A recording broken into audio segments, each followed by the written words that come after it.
Good morning to all of you. Good morning, ma'am. Good morning. Good morning, madam. Good morning, ma'am. Morning, madam.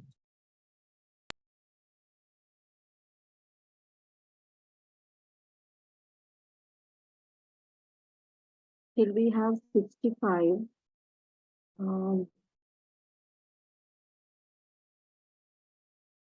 So let others join while we recall what we have done last time, right? Silini. Now this is the 4th day. So can you tell me something that retain in your mind from our previous sessions? Silini?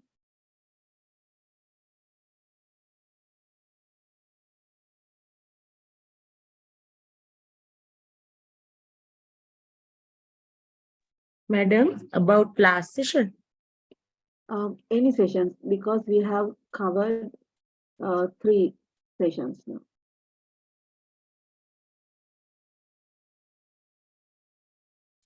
Anything you like or the content that you can remember very well? Yes. Yes, madam. We learned about effective writing.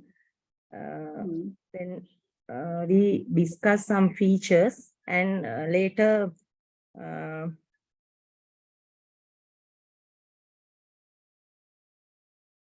we did some activities that can be done in the classroom effectively. Then we learned about paragraphs, descriptive, narrative, and persuasive and expository. Then mechanics of writing. Okay, thank you, Silini. Another one, please. Nizwana from batch 11. Can you add something more? Nizwana? Yes, ma'am. Good morning, ma'am. Same thing. Last, I can remember the mechanics of writing we did, ma'am. That day, I had severe fever. I couldn't attend it. Anyway, I attended the complete session, ma'am. So this is not limited to last session, right? Yes, ma'am. what you can remember from the whole content. Sachini Disanayaka, like to hear something from you. Sachini Disanayaka.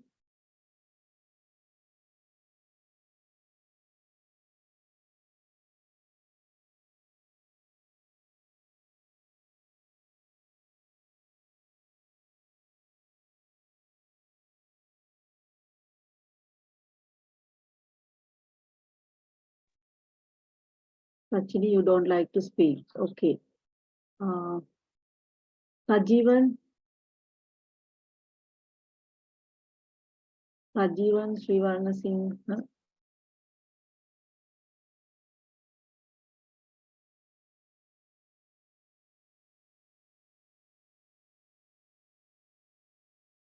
You are free to recall the best part of our previous sessions that you can remember very well, right? There's no order. I just wanted to get you all to speak about something we have already discussed.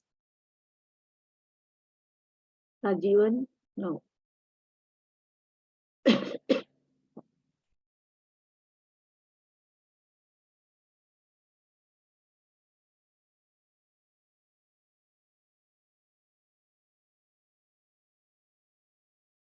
Handuni Arambavatta.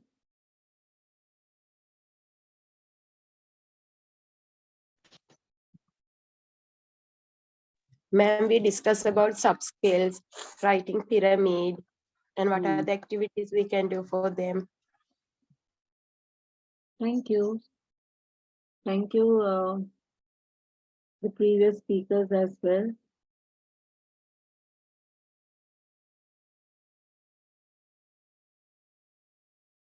Yes, any other person who like to recall what we have done? I'm naming the participants because some of you never speak in this session, right? Just to give you a chance. Let me check the number. Still we have 64. Right.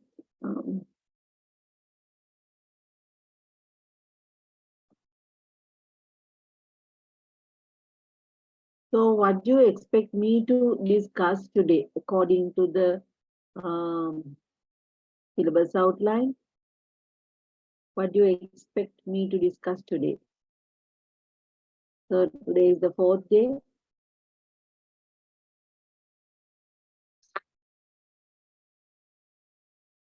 Yes, Ishara.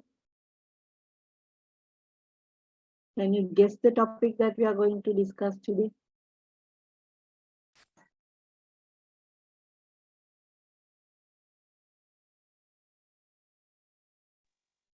Ma'am, is that stages in learning to write? Very good. Yes, that is stages. So today we are going to discuss stages. Of course, I'm not going to talk mechanics of writing in detail because you all are teachers of English.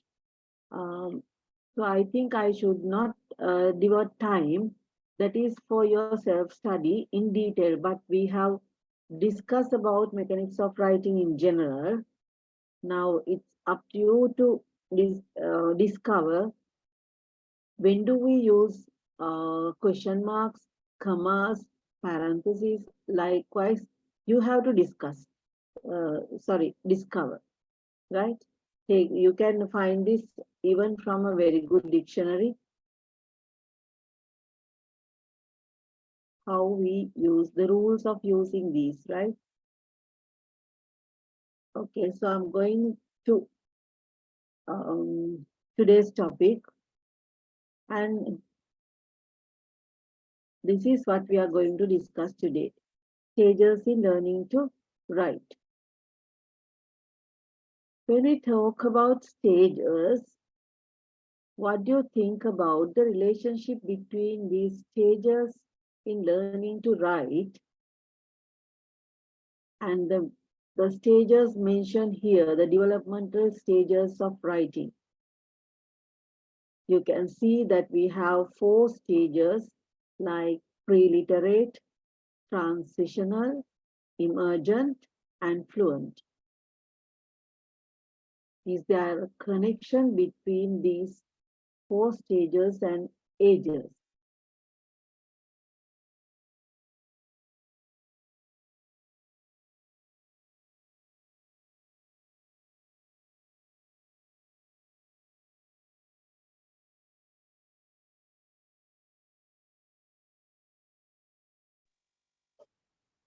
We can feel some little improvement in each and every stage, ma'am, I think. Could you please repeat? We can see some changes, some development in each stages of a child. Yeah, of course. Starts scribbling. I'm asking, Yeah. is there a link between the age and these developmental stages? What do you think?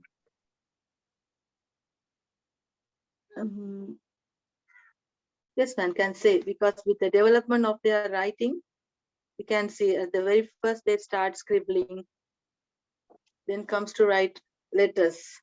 So there's this progress we can feel. So there's a connection with the the answer for my question. I'm asking, is there a link between age of a child and the stage of writing, developmental stage of writing? Yes, madam. yes. Who said yes? Is that Mahesha? Yes, madam, that was me. Right. Can you describe it a little, Mahesha? I think, madam, there is a link with the age of the child and the what's that, madam? The other one, Developmental stage. development of writing stage. Yeah. Yes, there is a link, madam. Okay.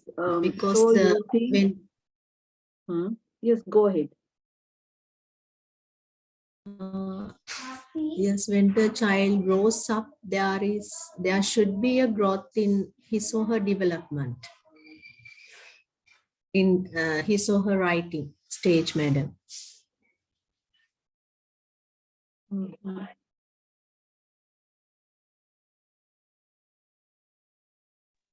But ma'am, that may be differ according to the exposure of them.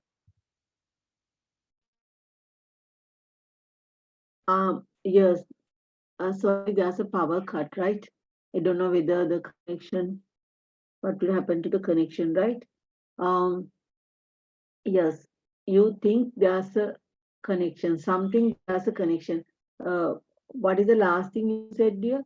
Could you repeat it? I said, madam, that when the child grows up, there should be a growth in his or her writing process. Right. So when we compare the primary students to the secondary, there is a difference between those stages. Okay, so you think these developmental stages are parallel to their age. Is that so? Is that what you are trying to say? Yes, madam. Okay. Ma'am, their exposure Any also might other affect idea? them. Their exposure to the language. Okay, so very good. So she thinks that is not only the age, but the exposure also plays a role in these developmental stages, right? Okay, can you explain it with an example?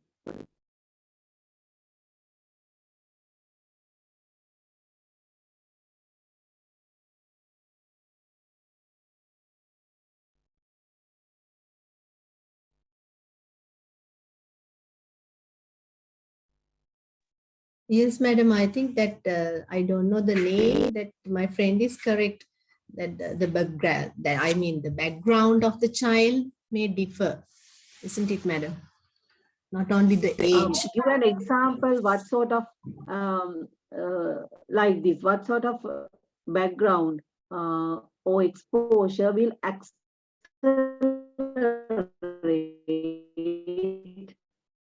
their to the other, or what sort of background or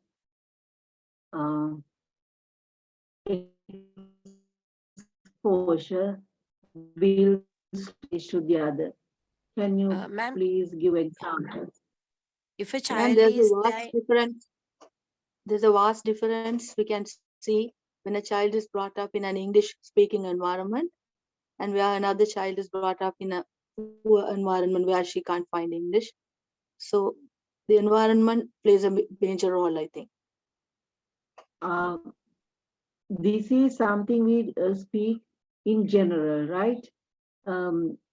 We think about writing. Forget about that ESL background, ESL context. a child I who reads a lot has a vast vocabulary when compared with a child who is very reluctant to read. What do you mean by reading? Is that the child reading or an adult reading to a child? Both can affect, ma'am. Very good, of course.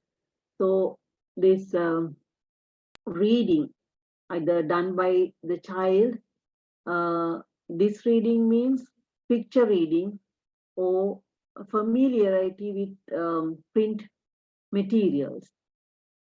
A child exposed to print-rich environment and also the children who are exposed to listen to spoken text or especially storytelling, they progress little bit fast than the others, right?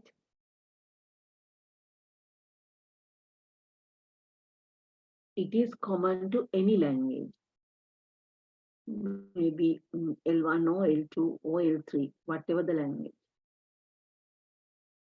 right? Then the connection between this age and developmental stages. If we take not L1 actually, if we take L2 or L3 of a person, right? Can we determine their developmental stage by age?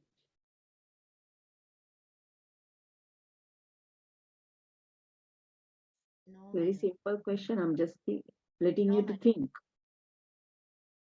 Is it parallel to their age? No, Why? No, ma'am. Why? Give examples. Why? madam, that is not. You are talking about L2 or L3 now. So, Yeah, L2 or they- L3. yeah, then there are different people who start, not only the students, sometimes the not from their early age, but when they grow up also they start Very learning good. language. That is the answer that I expect. So we'll start learning at different ages. Even you can start learning another language from tomorrow onwards. So then you pass this sort of developmental stages in your writing, right? So though we attribute age to these developmental stages, it is not a fixed range of ages, right? That is what I wanted to tell you. Usually we say pre-literate means 0 to 2 years. So that means when taking a language in general, not putting labels like ESLO, EFLO, first language, right? In general, anybody who learns a language for the first time, they undergo these 4 stages: pre-literate, transitional, emergent, and fluent, right? So it's like 0 to 2 years, and for pre-literate, then transitional period is from 2 to 4 years. And sorry, I have done a mistake, pre-literate, and then we have emergent, right? The order is wrong here. Sorry, pre-literate and emergent. 0 to 2, pre-literate, emergent, then 2 to 4 years, transitional stage, 4 to 7 years. And then fluent stage starts from 5 to 6 years, right? So we can say it like this, with the exposure, we can accelerate the movement from one developmental stage to another, right? Now imagine you you want to learn Japanese, writing in Japanese, so that now you are an adult. You have the passion to learn, so you can shorten the time duration, which we call as pre-literate, right? With your time devoted for learning and the resources available for you to acquire language through your input, either in listening or reading, you can shorten the period that you spend as pre-literate developmental stage, right? But when we take ESL kids, right, sometimes they need this much time if we do not provide enough exposure to accelerate their process, right? Moving from one developmental stage to another.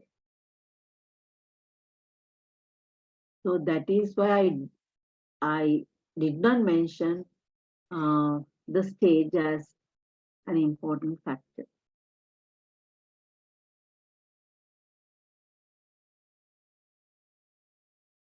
So the order is pre-literate, emergent, transitional, and fluent, right? Please note it because I have mentioned this in the wrong way. So as a teacher, do you think it is necessary to understand the developmental stages of writing? What is your idea? Do you need to have a clear understanding of these developmental stages?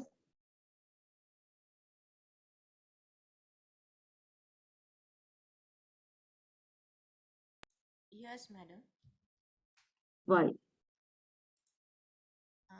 Because then only we can find their mistakes and help them. No? Is that the Then only reason? you, yes, then only you can find. Find where they need our support and we can help them. Yeah, I like the second version. What you said, first you said, then only we can find their mistakes. The second Yes. version, you said it in a positive manner, right? Find how we can help them, right? So this understanding of these developmental stages, when we know the characteristics they display at each stage, right? How do we identify the stage that they are passing? Through the characteristics that they display, right? So when we realize the characteristics, we can identify the level that they are passing.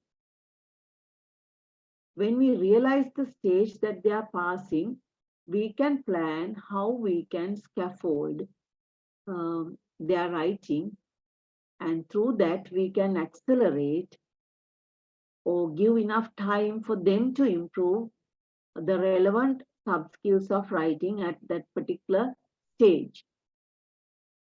Okay. Is that part clear?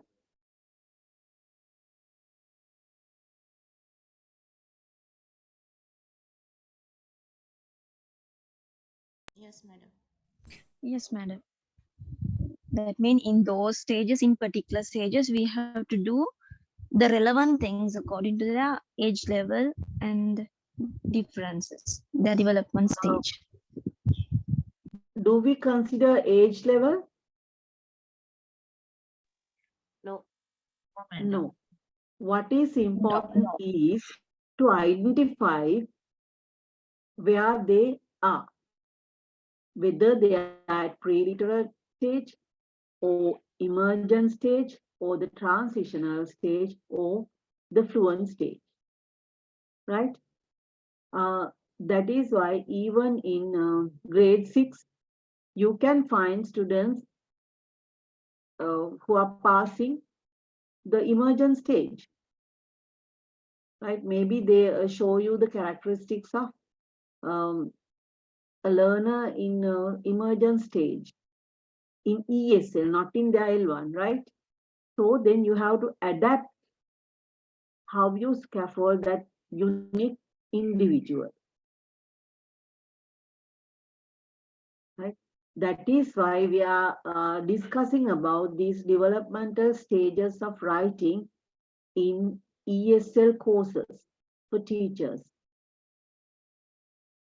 Because this understanding helps you to determine how you are going to support and accelerate the development in their writing skill. If you do not provide the right kind of support, it's like this. I will take this example of the habit of taking Panadol, right? How do people take Panadol? Do they consult doctors?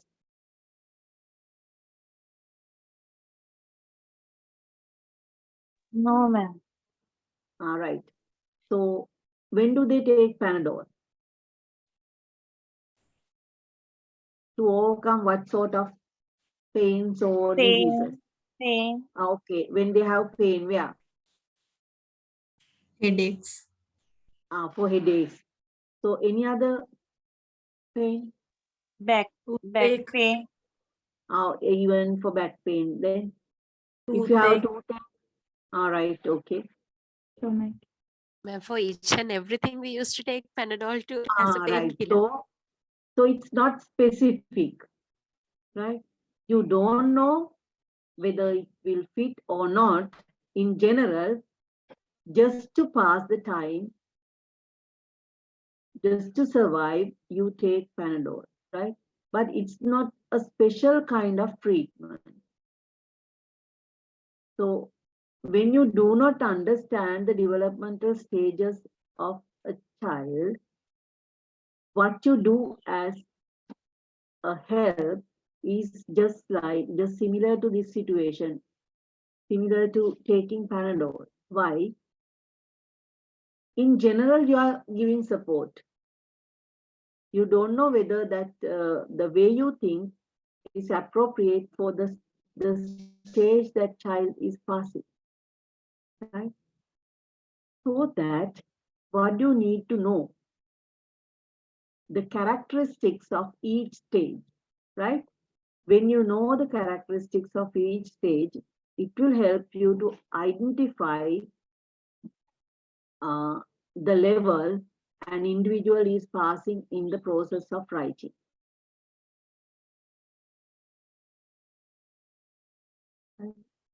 So one's ability to write depends on his or her ability to master a wide variety of literacy skills.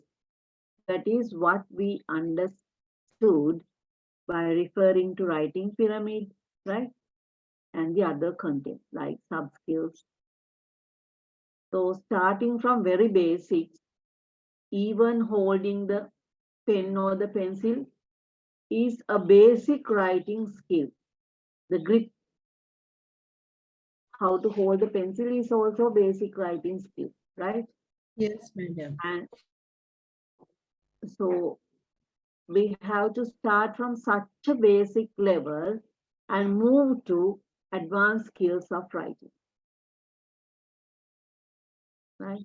They should know how we use a page to write. whether it is right, top to bottom, or left to right, or right to left. How do children start writing? Your observation. Anything that you have noted?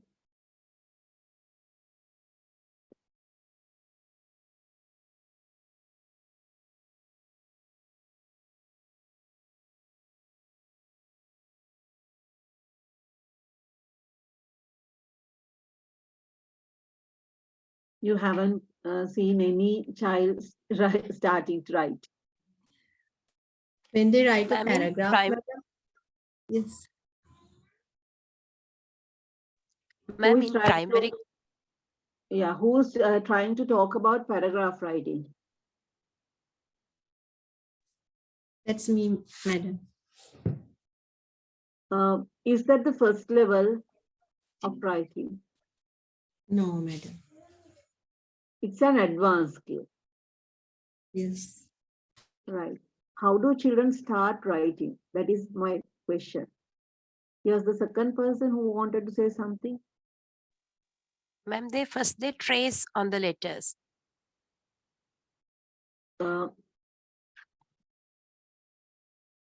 Is that the beginning stage? What about the No, other madam. stages? Right, Shapes okay. and Okay. Writing on Now- dotted lines. lines, shapes, but they try to write on their. I think. Are you Very talking about teaching writing or learning to write? Now my question is that. Learning, madam. So Ma'am, I learning, think they first start to scribble. very good. Yes. That is the answer. So there's no teacher. Just talk about your observations on how children behave. Writing on the wall at home. Yes, they do according to the way they wish. Even they don't mind whether it's a paper or a wall, right? So how do they write? What do they write? They scribble, but how?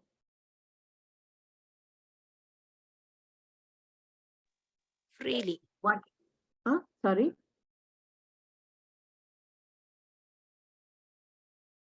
When you They might, observe these, yes, ma'am. They might be having an Curved idea in lines. their mind which we can't understand.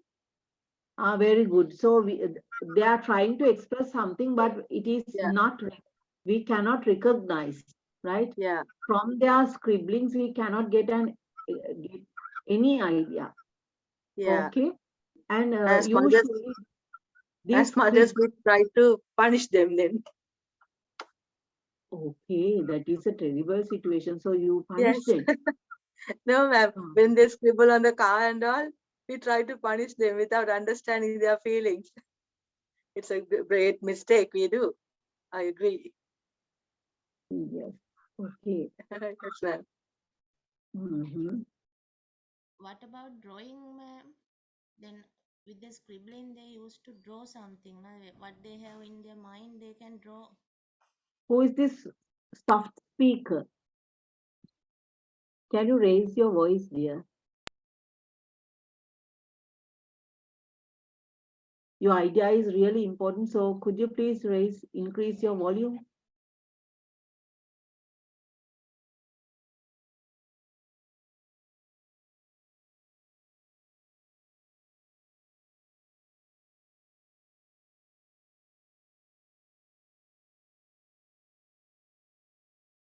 Right. That is what I wanted to discuss. What symbols or what kind of scribbling do you notice at this stage? Here we do not teach them writing, but that is their like their free writing. They themselves decide what they wanted to write.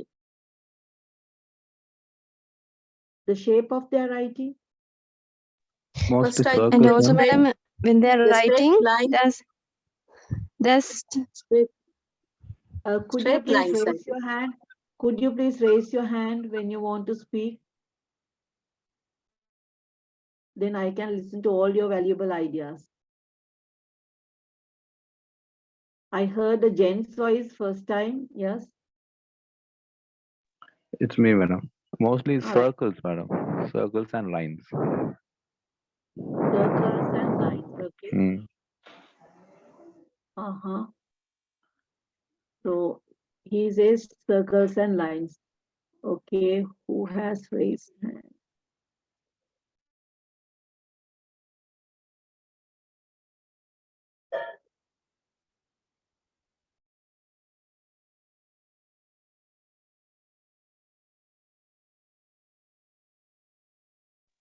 Someone has mentioned straight lines and circles. After that, they try to draw the faces and they say, "This is you, father. This is you. This is you. This is me." Okay. May I know your name, please? Kanagasundaram, madam. Kanaga Sundaram. Right. Sureshan.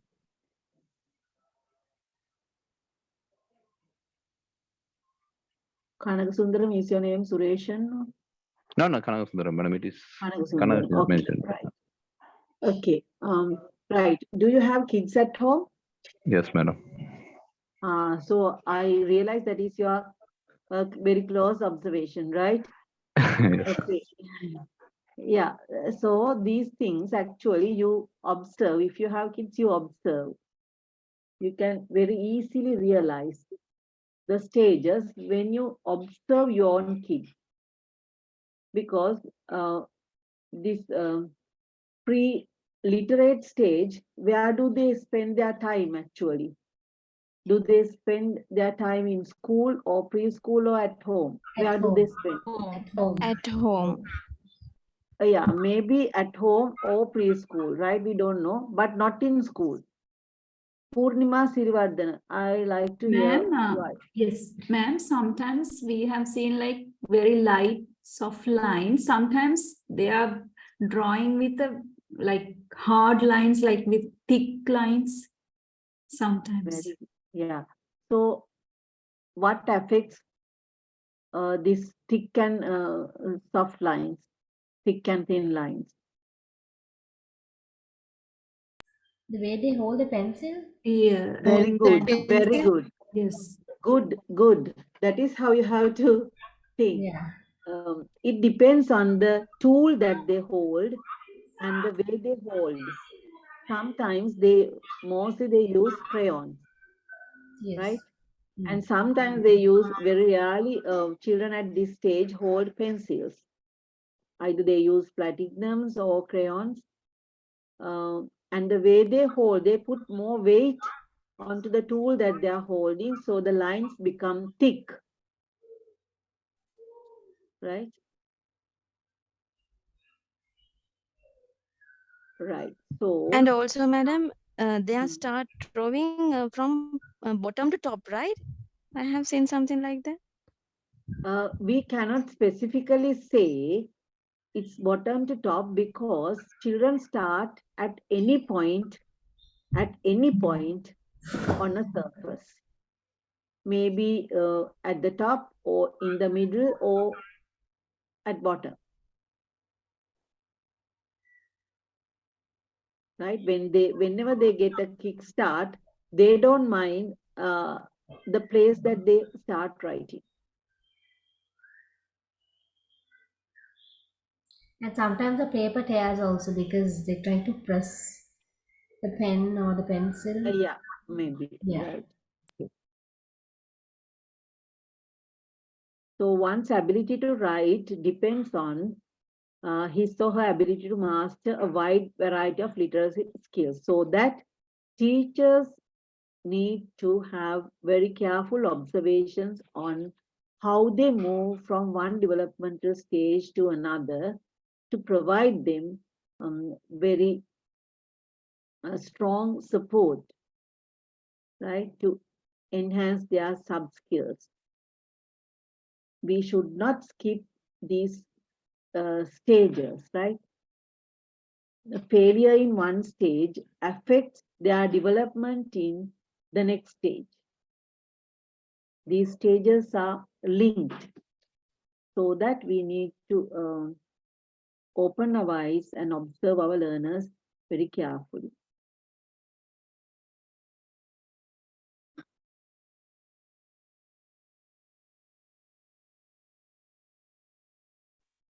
this is one of the most important lessons, ma'am, because we do find kids and even children like with these issues a lot.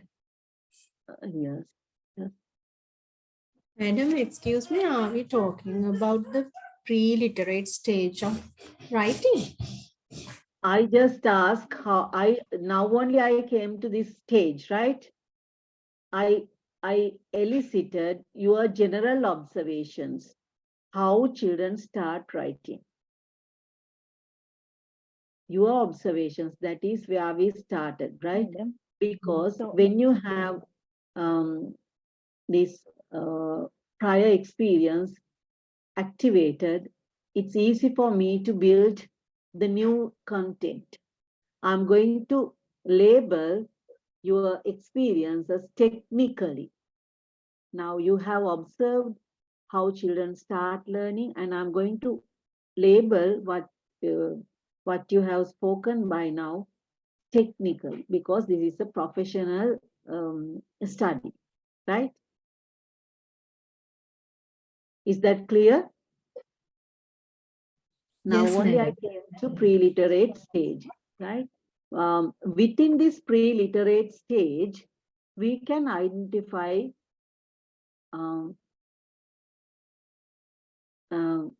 four sub-stages with minute changes. But we need to identify these four stages as well. We cannot ignore them. Within pre-literate stage, we can identify four levels, right? Because it's a like what can I say? It's like climbing up a ladder, right? Interrelated, madam. They are interrelated, of course, interrelated, right? Now imagine a mother scolding a child for scribbling on walls. What will happen to that child's writing process? It will be stopped from there, ma'am. Yeah, the child will get demotivated, and that will affect the whole process of his journey, right? The whole process of journey will be affected. Have you seen in some primary schools and preschools, now they have created some walls facilitating children to write. For example, the bottom part of the wall have a border like a blackboard where they can scribble. Yes, madam. Right? So if I can take a photograph and send you, I can show how I have supported my kids. I have a steel almirah. So I have, those days I pasted that sticker paper the bottom part. So they started writing on that. And now the whole almirah is covered with their scribbling, which I can see even today. So that is how I facilitated. But the majority, what do? They protect their walls, right? The parents, they try to protect their walls without understanding that it is a stage that they need to pass.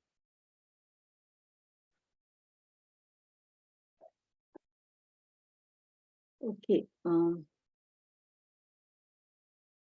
So as I said, how many stages are within this pre-literate stage? 4 stages. 4 stages. 4 stages. The first is the scribbling stage. So during this stage, we cannot identify what they write. It's the kind of a mark, some kind of a mark, maybe a dot, a line, or maybe a circular pattern, right? A kind of a mark. They try to put a kind of mark imitating the idea of writing. They know there's an act of writing and they try to imitate it using a kind of mark. We cannot name it, cannot give it a name, a concept, right? And the specialty is they start at any point of the paper, not from bottom or not there. We cannot identify any regular pattern. Wherever they wish, they start, right? So it's the kind of a random mark kept at any point of the paper. So these marks, if we look at these marks carefully, they can involve circular strokes or dots, and we cannot identify what they are trying to express unless we ask. If you ask, that is why I said that who's the person? Kanaga Sundaram, yes. So when you ask, they will give it a name. Yes. They will interpret the meaning, right? But we cannot really understand, and there's no relationship between the shapes or the mark that they have made and the idea they are conveying.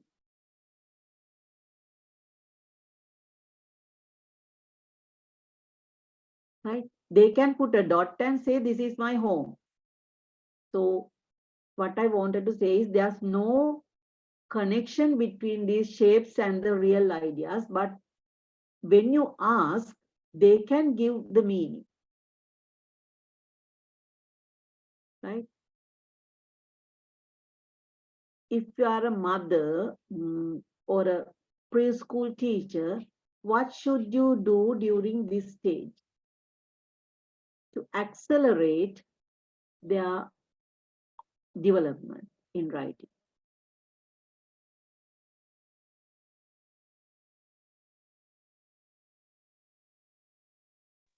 Excuse me, ma'am. Yeah. My child is now 2 years old. Since yesterday, she take papers. She ask papers and draw different marks like that you told before. And she tell me she write ABCD. So I appreciate her and she is very motivated. Yeah, Then, so that is what we have to say. So that now she has shown signs that she's interested in writing, imitating writing, yes. right? Very good. So this is what I like, right? Now see what Purnima has shared.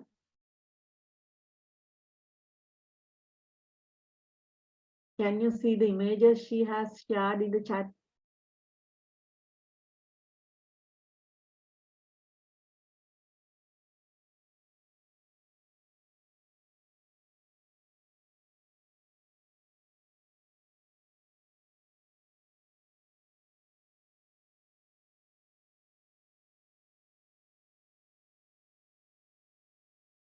Madam, another thing, when it's come to like grade 1, 2, when we ask them to write on the wall, it's quite different from here. It's an advanced stage. Yes. Why do we keep now? But why do we keep that the bottom part of the wall ready for children scribbling, even in primary schools? It's not meant for scribbling actually, but we have facilitated their writing. Why? Because sometimes they like to act like a teacher, and not because that they like to pretend teacher actually. That is how you motivate their expression of pre-thought. What do you mean by writing or drawing actually? That is expression of thoughts or ideas. So when you have facilitated such places, some children, especially the visual learners, they like to use colors. See, actually, I enjoy today's session. Thank you for sharing your experiences. This is a kind of research actually. Now see these individual characters I don't know whether they belong to the same age. One child's writing is full of dots.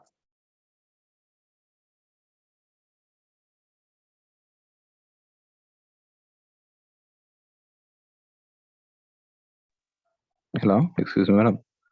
Yeah.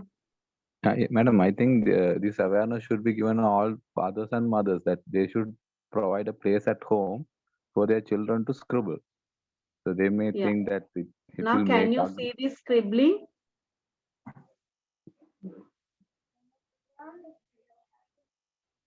Yes, madam. Yes, madam. The child Who is is the, expressing ideas. yeah, and I think this child has a particular pattern. Can you see it's different from others? What is the age of this one?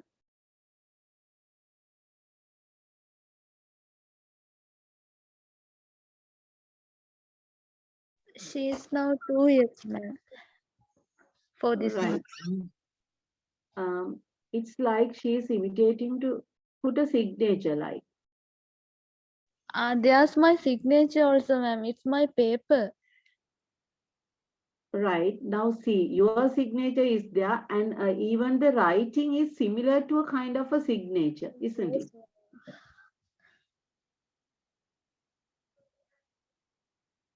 So maybe that child has get inspiration from this signature. Actually, it's different from other writing.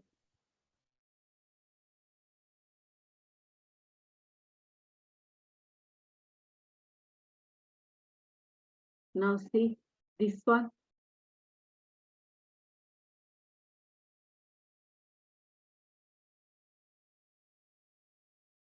So what do you see here?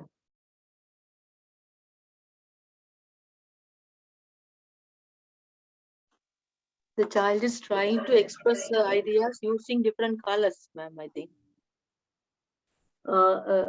Forget about the colors. Actually, it is the tool that we have provided, right? If you provide colors, they will use colors. If you provide a pencil, they will use it. What we want to consider is choice of colors gives us another different idea. You have to study these. When children choose colors leisurely, that gives you the idea. You can identify whether the child is happy or angry, or the child has um, some sort of a mental issue, a struggle. Likewise, through the use of colors, you can identify. We can't hear you, madam. Can't hear you clearly. Right. Miss, your voice is lagging. So Niroshini is trying to tell us child's development is based on many factors and all kids do not necessarily pass through the stages of writing development in early childhood at the same age or grade. Of course, that is what we said at the beginning. Didn't we discuss it?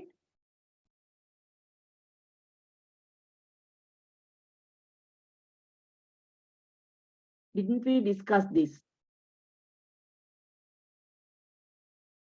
Niroshini, didn't we discuss the same point? Yeah. Yes, madam. So we cannot, yeah, it is not something common to all children because it depends on how you facilitate and the child's familiarity with print-rich environment, right?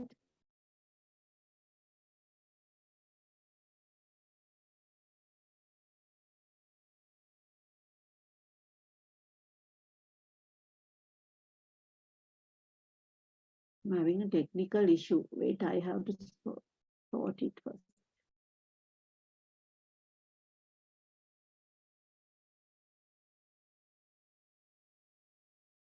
Give me 5 minutes to sort this technical error, right?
Can you see the slide clearly now?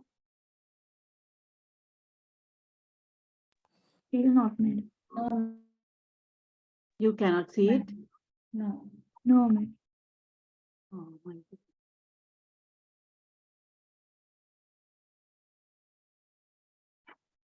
Now, No, it's okay, madam. can you hear me as well? Yes. Right. So we were talking about scribbling stage. So I didn't say, Hiroshini, I didn't say that this is common for all children, right? Depending on the exposure to print-rich environment and the habits of parents, the total background of the child can change their progress in the journey of writing, right? Yes, madam. But as teachers, we should know the characteristics of each stage. Then only we can identify how we can facilitate their journey of writing. Right? So now from scribbling stage, I'm moving to symbolic stage. Now, though we have labeled these stages, the changes are very subtle. Right? Now, at symbolic stage also, still they are using a random mark at any point of the paper. They don't know that where they have to start writing. But now the marks have an intended message, and they can even include some kind of a picture, like somebody said earlier, maybe a smiley face, right? Some lines for hands. So they are trying to add more meaning to their scribbling during the symbolic stage, right? And a symbol that they use today, they can use even tomorrow. They memorize. During scribbling stage, they are writing, they can write, they can make a mark and say, okay, this is you, Amma, right? But next day, they will use totally different mark to represent mother. But during symbolic stage, they try to continue the same kind of a mark even to the next day. And so they can now give more meaning, right? Even they can express their ideas, especially if you have related a story and ask them to draw what they heard, right? They will draw the characters that they are fascinated and explain what they mean by that. Characters means the mark that they create for a particular character.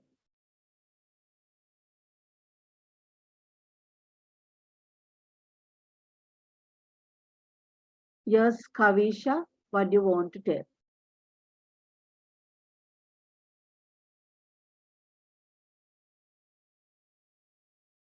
Kavisha?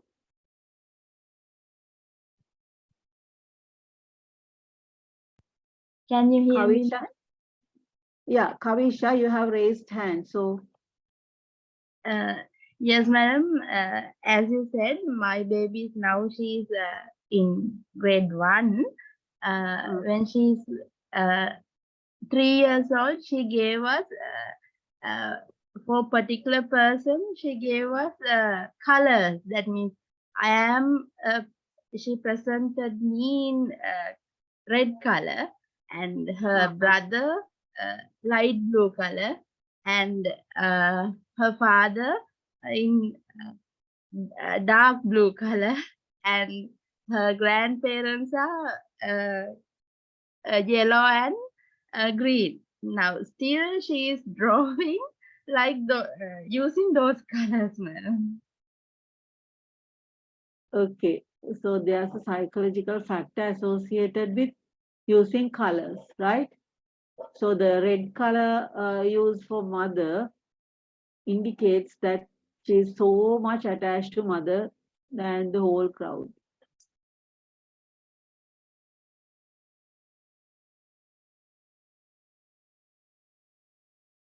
Okay, now do you know that counselors use children scribbling to find their issues?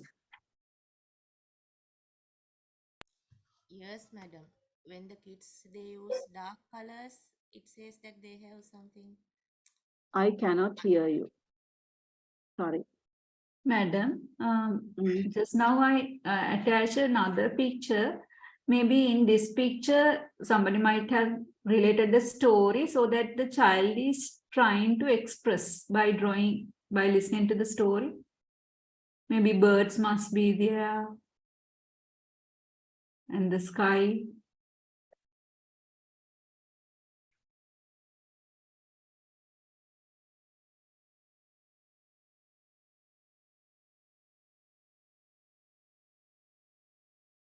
I cannot show People. it.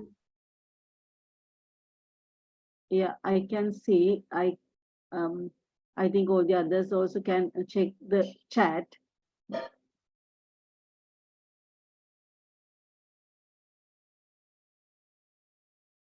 Let me share.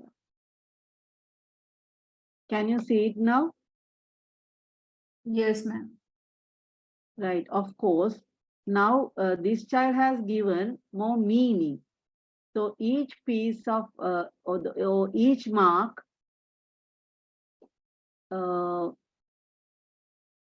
is an expression of very clear thought. Right?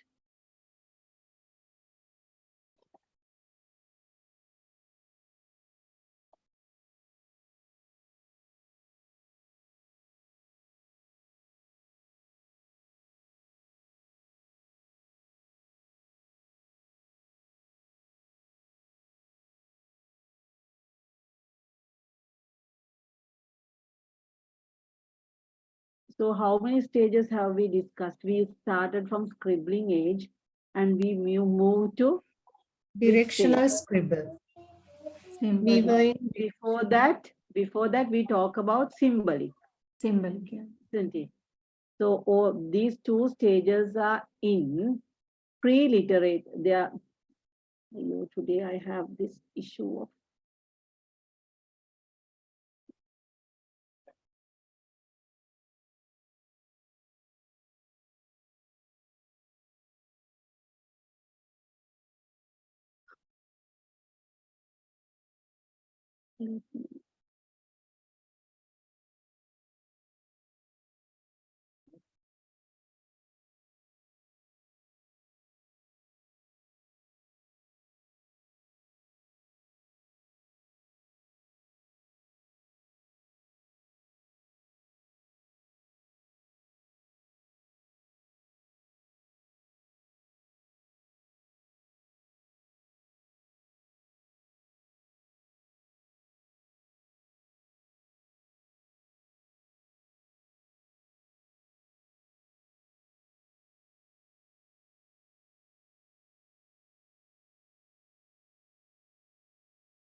you can have a break until I sort this problem, right?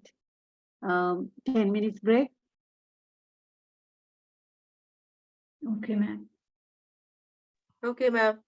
Okay, ma'am. Thank you.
Okay, hope you all have come back.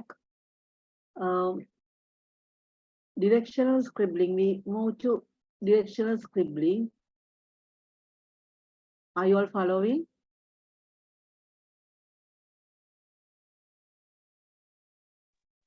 Yes, ma'am. Right. So still we are at the pre-literate stage. We discussed about 2 stages, and now it's the third stage within that pre-literate stage, directional scribbling. At this stage, children show that they show a kind of awareness about writing conventions. The first convention, that means moving their hand from left to right. Right? This is the only stage that they start writing at a particular place. Right? Scribbling stage and symbolic stage, they write anywhere they like, but now they try to move from left to right. Usually, they follow linear pattern when writing, maybe a line or a circular pattern. So they move their hand from left to right, and the meaning is little bit clear than all the other stages. But still, they do not include any actual letters or words in their writing. And the last stage in the pre-literate stage is mock letters, right? During this level, they start creating letters. This is not the perfect letter writing, but their first attempt to create some letters. And they do not know how to keep the space between the real writing. Sorry? Is that called early phonemic stage? Sorry? Is that called early phonemic stage? That the beginning of the letters, they start the earlier stage of the to form the letters like that. So it's called early phonemic. No, still not. Ah, okay.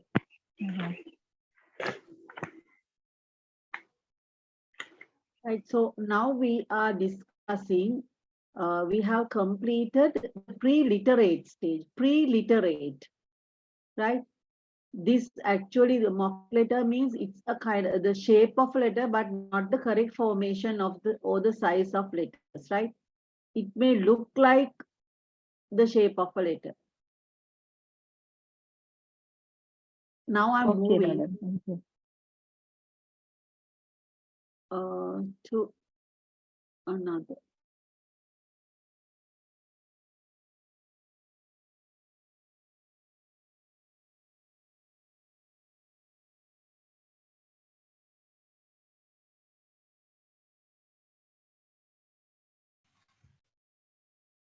Sure.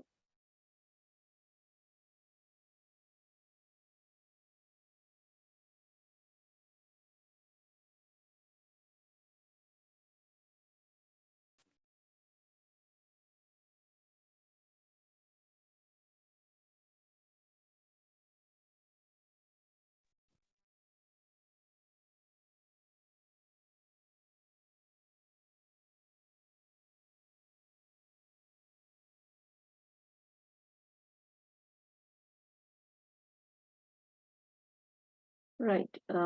Hope you can see the slide. So I have a question. Is pre-literate stage of writing important for writing development of a child or of an individual? Why? That is the first question. How would you support a learner's writing at this stage? That's the second one. Third one, what resources can be used as to enhance writing and motivate the learners? So first, is pre-literate stage of writing important for writing development? Yes, ma'am. Yes. Yeah, so Why? Now think about why. They learn to manipulate the tool, hold the tool. Hold the tool, okay. Others, everybody can contribute. Motivate.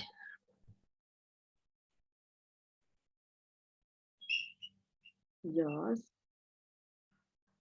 Yes, madam, because as there are different stages, there are 4 stages. First one is pre-literate, and as you described, madam, they are interrelated. So the first one is very important to the second one, and the third and the fourth. Can you please repeat it? Not first one is not important. Is that what you said? No, madam. There are stages of writing: pre-literate, emergent, transitional, and fluent. Okay. So the first Okay. one is pre-literate stage. So those 4 stages are interrelated. So the first one is very important to the second one, and the third and the fourth. So Okay, right. yes, Got this it. is very important. Okay. So that you will agree that pre-literate stage of writing is really important. Why?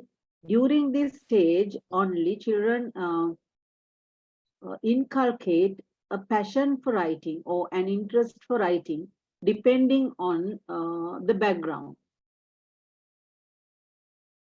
Depending on the background or the surrounding of the child.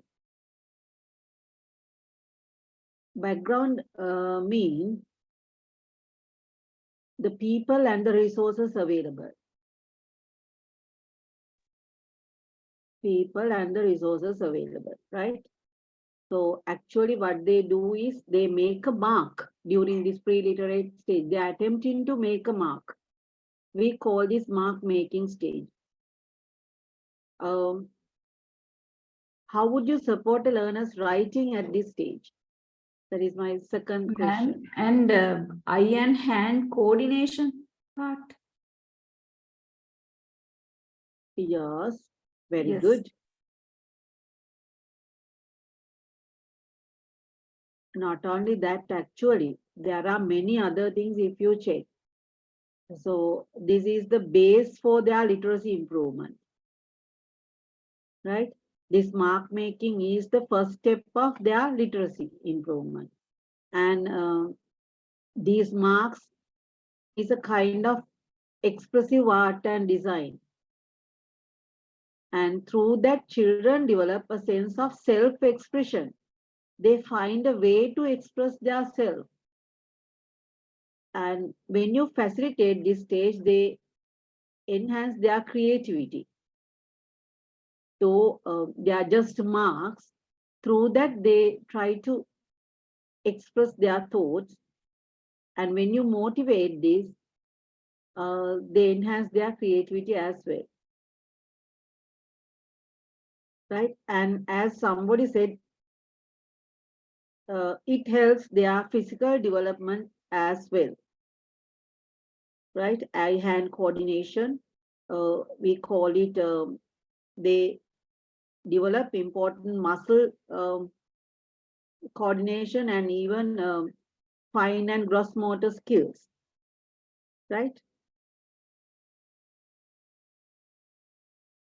Ma'am, even if they are having elder brothers and sisters who are engaging in their pre-writing stage or some work, that's what I observe. The younger ones tend to scribble. Very good, yes. So such children, they improve their writing skills faster than the others.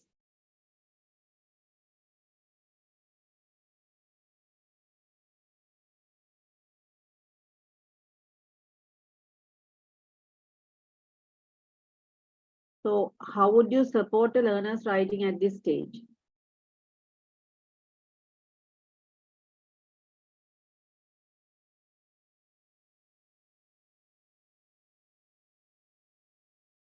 What can we do? I have not included these things in the slide so that you have to make your notes. Ma'am, we should not say no when they scribble. What should we do? We'll start from that point first. We can provide, yeah. We can, ma'am, we can give different tools of writing, like maybe Scrabble board, maybe sand, writing on sand, or sand papers, touching. So now you are talking about what resources can be used as to enhance writing and motivate the learner. Yeah. Ma'am, I think we should appreciate them, give them a positive feedback and encourage them. Yes, yes. And we have to talk with children and elicit what they are trying to interpret through these marks. That's a kind of encouragement. Right? Now, if you do not notice. And yes? labeling objects, madam.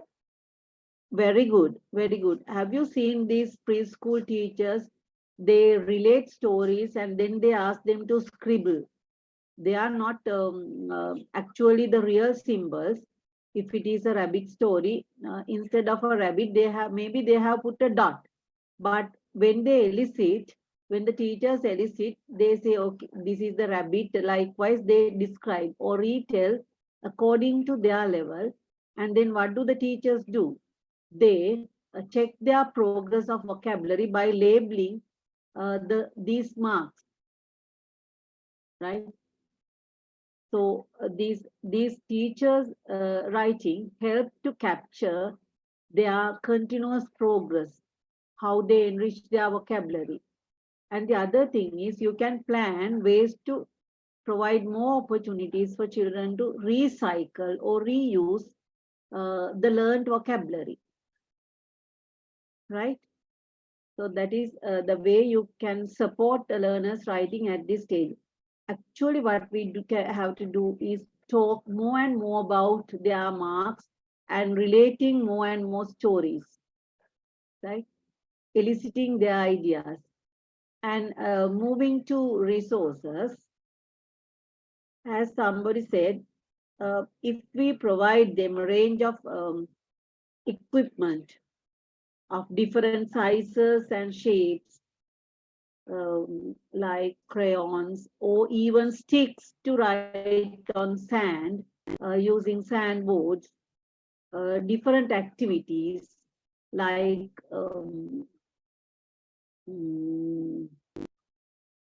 using beads even, because they need to develop their this eye and hand coordination. It's not actually not only writing, moving their eye from left to right is also a kind of a skill they need to improve their writing, right? Large paint brushes, paint, sandboards, sticks, chalk, and children can be taken outdoors and we can get them to make patterns from left to right. Even using dried leaves and stones, they can make patterns. Flowers and leaves, they can make patterns which help them to move their eye from left to right. And we Walking need to on give tires, ma'am, left to right. Yes. Walking on tires, we have seen in schools, tires are there. Yes, yes, yeah. And encouraging children to use their fingers and hands or feet in paint or make prints which develop confidence, right? So seeing what they can print, they will build confidence.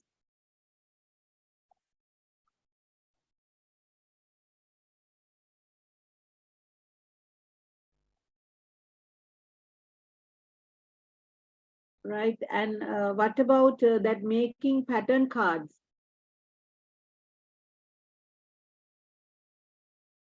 During this stage, the last stage, we have 4 stages within the particular pre-literate stage. We can give them patterns, pattern practice, tracing along the patterns, right?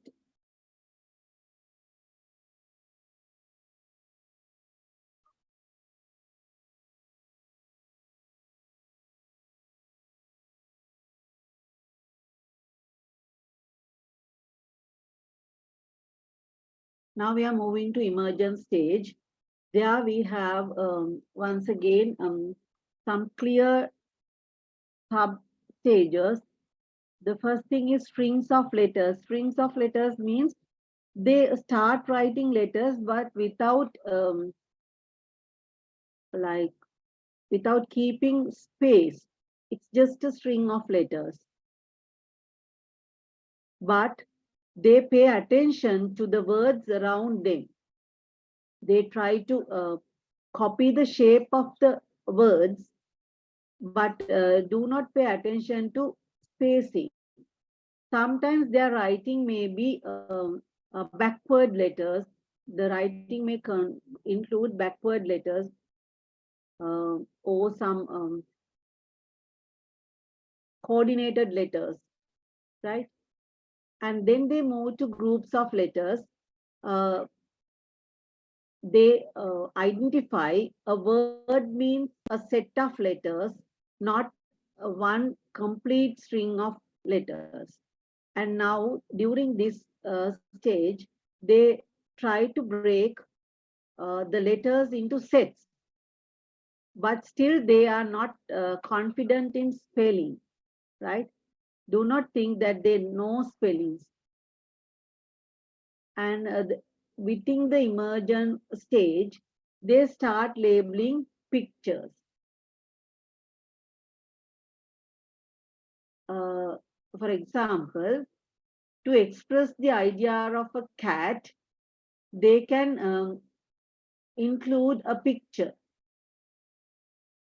This is similar to that the picture that we discussed. A child has drawn a lot of human figures and birds like symbols in their piece of writing. So it's a kind of labeling. And there's another stage called environmental print. They pick up the letters to interact to form a word. They try to pick up letters looking at the surrounding. So during this stage, we can encourage accelerate the development by writing words within shapes. For example, if it is a car, you can write the word within the shape of a car, right? And display it in the classroom. That is one way. And then again, when you write the word car, there are no tall letters and tail letters and tall letters, right? So you cut that word according to the shape of the word. Now, when you take dog, this word includes tall letter and a tail letter. D is a tall letter and G is a tail letter. So it's different from car. So this shape is captured by children during emergence stage. Though they do not know the individual letters, by looking at the shape, they might identify, okay, this is car, this is dog. But you cannot relate it to their letter identification. It's like a camera capturing pictures. They capture words as pictures, right?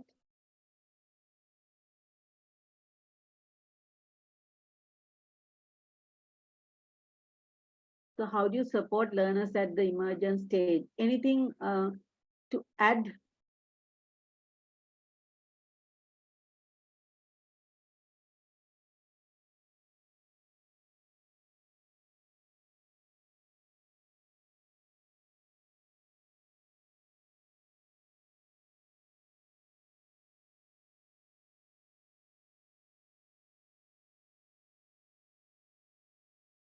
when we take this emergence stage, right? During this stage, children learn to express themselves, writing as well as verbally.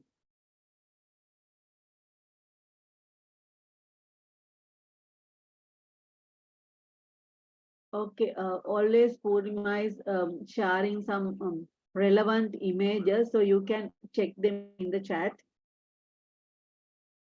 And another thing I want to tell is,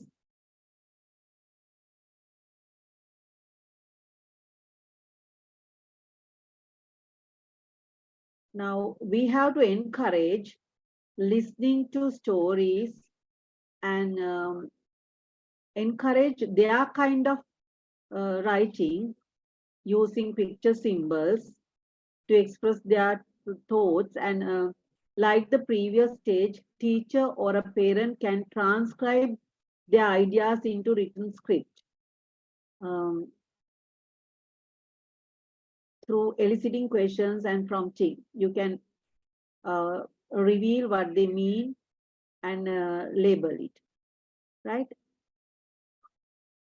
Now, when we take aspects of emergent writing, we can group them into three main areas like conceptual knowledge. That means the first aspect is conceptual knowledge. That means the children have purpose of writing. During this stage, they have a purpose for writing. And the second aspect is procedural knowledge. So they have the technical ability. They have improved the technical ability needed for writing. Maybe the holding the pencil and moving hand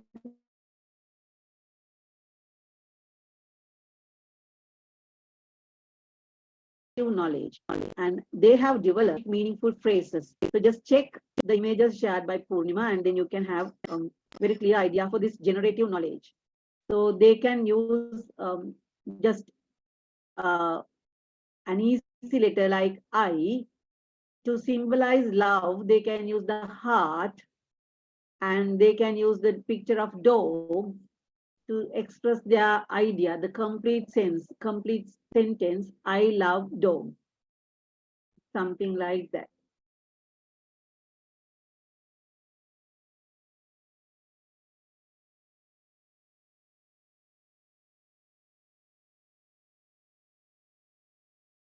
What can we do during this stage?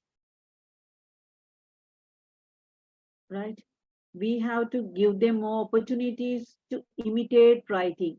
How can you encourage imitate writing? We can give copying activities, right? Individual words from books, or copying a given model, or tracing and drawing strings of letters. Sorry? Pasting letters, or maybe the words left to right. Okay, and pasting on a stencil. For example, if it is capital A, they can use clay or any other material, maybe some grains, to cover up the shape. And the teacher can encourage moving their finger along the shape of letters to activate their sensory experience, to familiarize themselves with the shape of letters. This is the stage children begin to write using incorrectly spelled words, but they make sense when we read. And children learn basic spellings and begin to write using letters and words.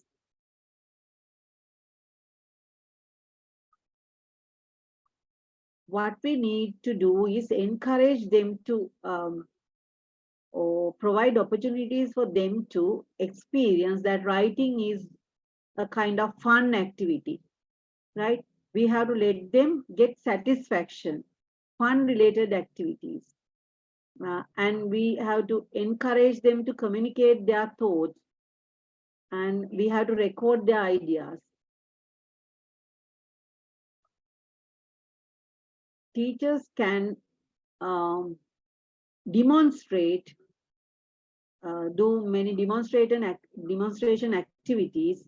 For example, like modeling, writing the name, likewise.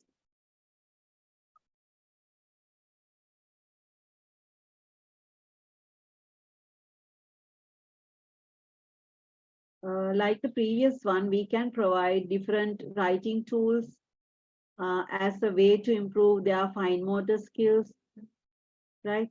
Encourage their creativity by providing fun-related activities. We can provide a range of writing materials. And then creating writing centers or writing corners in the at home or in the preschool.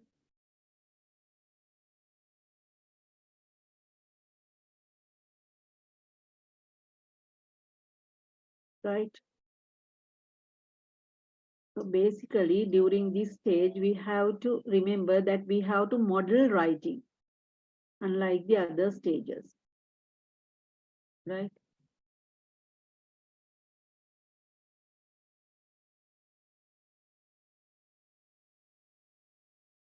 If I summarize, the basic skills linked with emergent literacy is print motivation.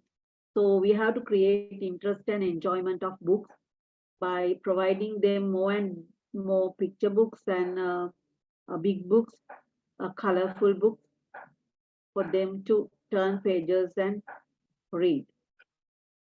We have to relate more and more stories with familiar characters and suitable themes for the age group.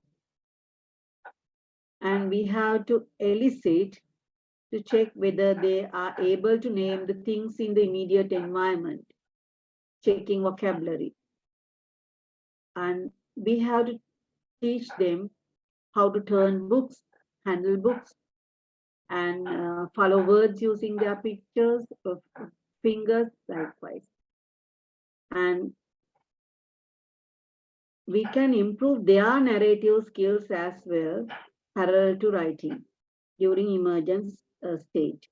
We can invite them to tell their own stories, created stories, or retell a story heard, or to describe activities like show and tell. They draw something and describe it to the class. And we can enhance their letter knowledge. Different letters, their names and sounds can be introduced. Phonological awareness can be raised. And we can let them recognize the smaller sounds in words, like at within the word cat.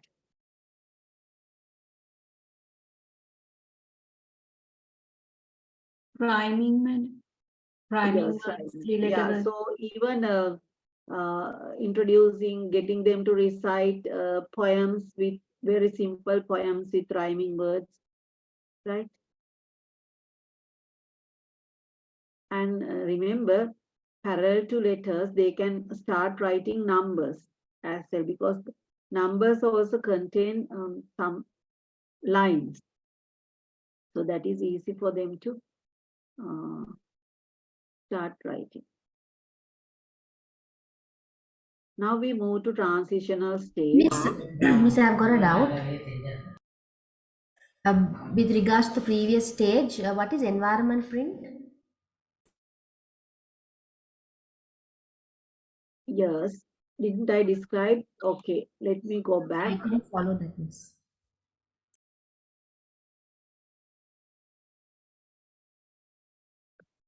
Environmental print means they capture what they see in the environment as just like a camera capturing photos, right?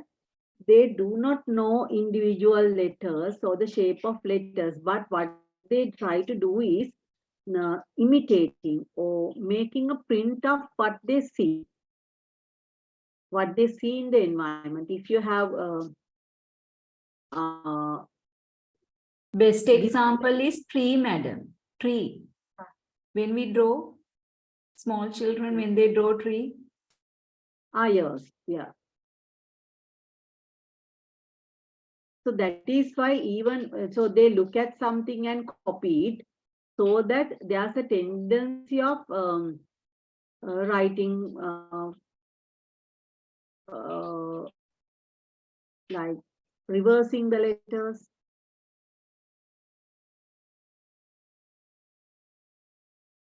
But they take the shape of words without knowing the how the letters combine to make a word.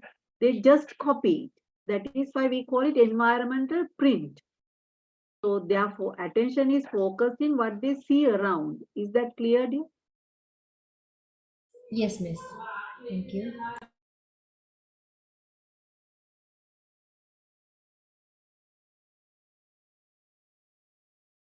Right. Now, this is a very important stage, which we call transitional stage.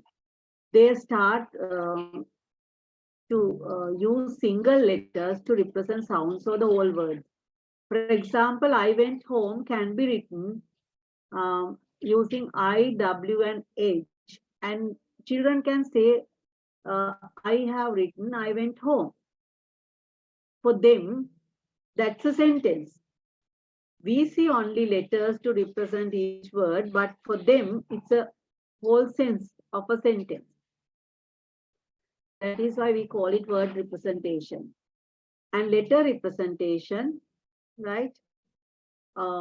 They can easily identify the first and the last sounds, and they know that these sounds are related to particular letter, so that they try to represent a word by writing only the first and the last letter. For example, if it is cat, dog, you can see only D and G. Their attention is focused on the first and the last. And then the medial letter sounds, sorry, they start identifying that there are some letters which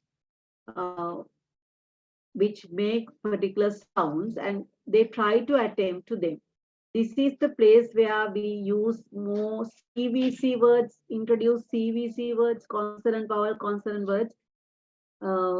During this transitional stage, we can introduce blending, letter blending, sound blendings, and CVC words. Because children do not identify this last letter E and the silent letters in words, so that they, for like, they can just write 3 letters LIK and say that is like.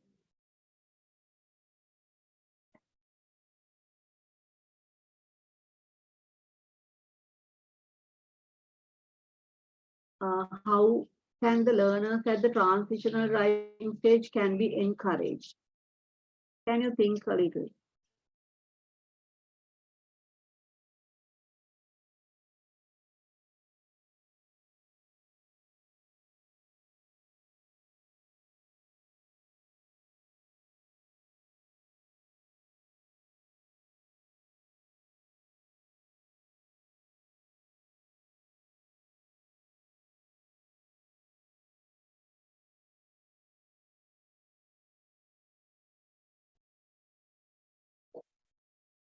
No idea?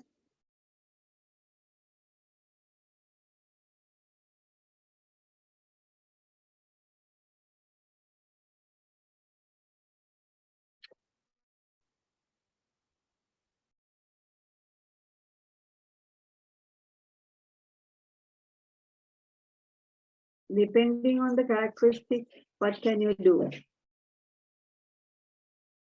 Can I'll allow them All right. Okay. Go ahead.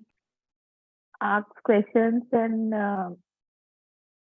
express themselves freely, madam. I don't know whether I have a connection issue or whether it's your connection issue. I didn't get it clearly. Ask questions and express themselves freely. Yes, other than that, that is common to all stages. No, very specific activity which we can do. Pictures of these dogs, cats, and ask them to write the first and the last letter at this stage. Come to the board and write or get the since they recognize. Yes, many activities, the matching activities can be done, sorting activities can be done, right? And then copying activities, what else? Find the odd one.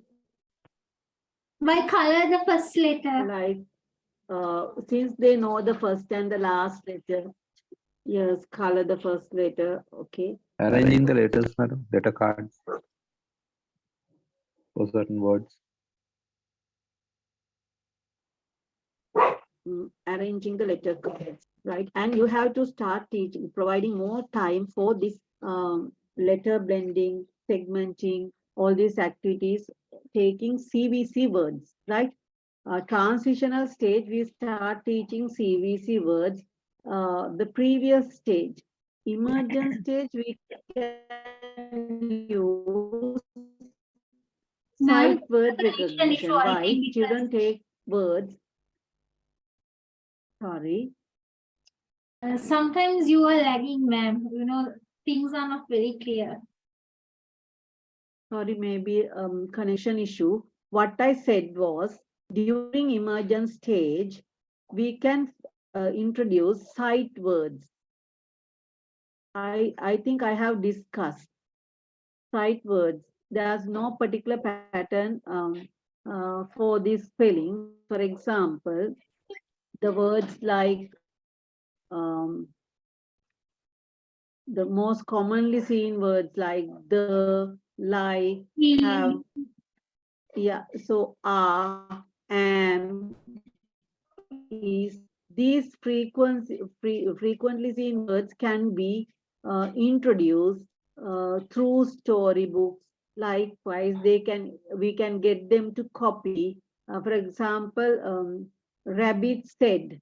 So they know how to write the word said, but they have not learned the spellings of the word or the letter combination. For rabbit, they can use a picture and they can just write said, right? Activities like that can be used during emergent stage.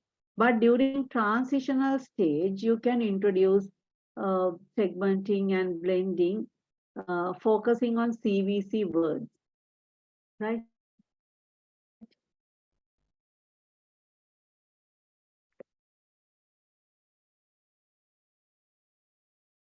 We have come to fluent stage of writing. There also we have a beginning phase and sentence writing phase. Now, fluent stage of writing may include doodles, but it is something which we can read and we can clearly identify their intention or the purpose of writing. There's a kind of readable message with students' illustrations. And when we move to sentence writing, this is the place where they try to use the exactly correct spellings rather than their invented spellings. Can you remember previously for I went home, they just used one word for each letter. Or they write words omitting the vowel sounds, only the consonants they write. For example, for the dog, they write just DG. But when they come to fluent stage of writing, they try to use the exactly correct spellings. This depends on how you have supported their previous stages, right? So the learners, they are aware that different spellings can have different meanings.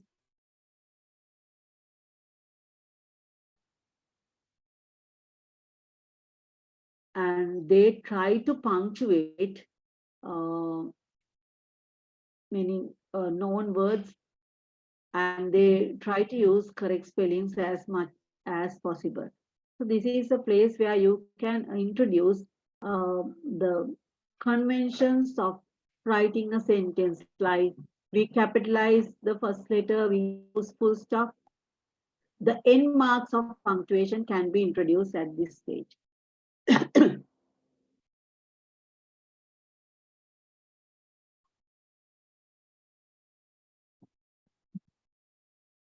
And now I'm coming to the writing process.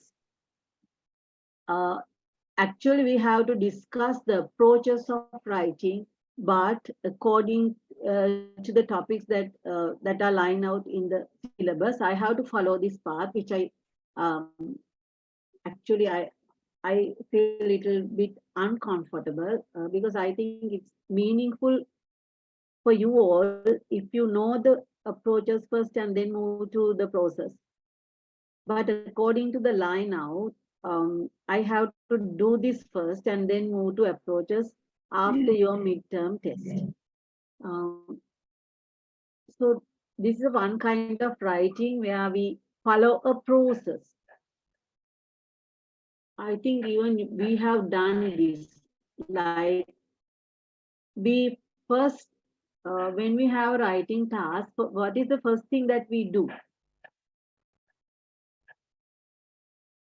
Brainstorm. When you have a writing task, what do you do very first? Others also speak.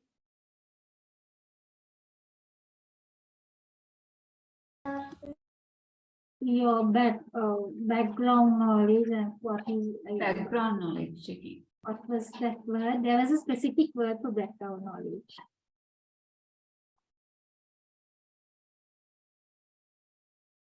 Now, imagine you want to, you have a writing task. And what do you do first? Maybe it's writing a notice. You say, or preparing a poster.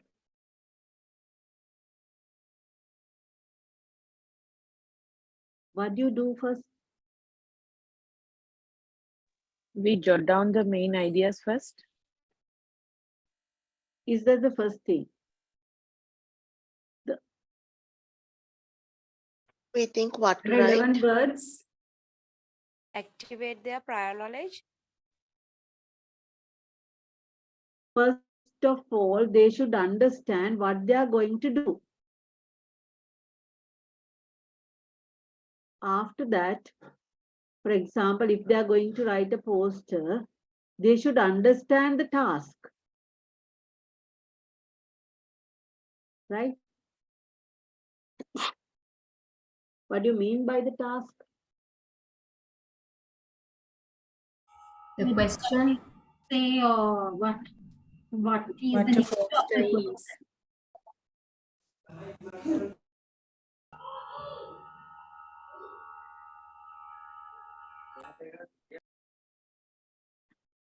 Highlighting the keywords. Very good. So the very first thing is they should know what to do and how to do it, right? So getting them to read the rubrics or the instructions given for the task, I'm talking about writing in class. Writing in real life is different from writing in class, right?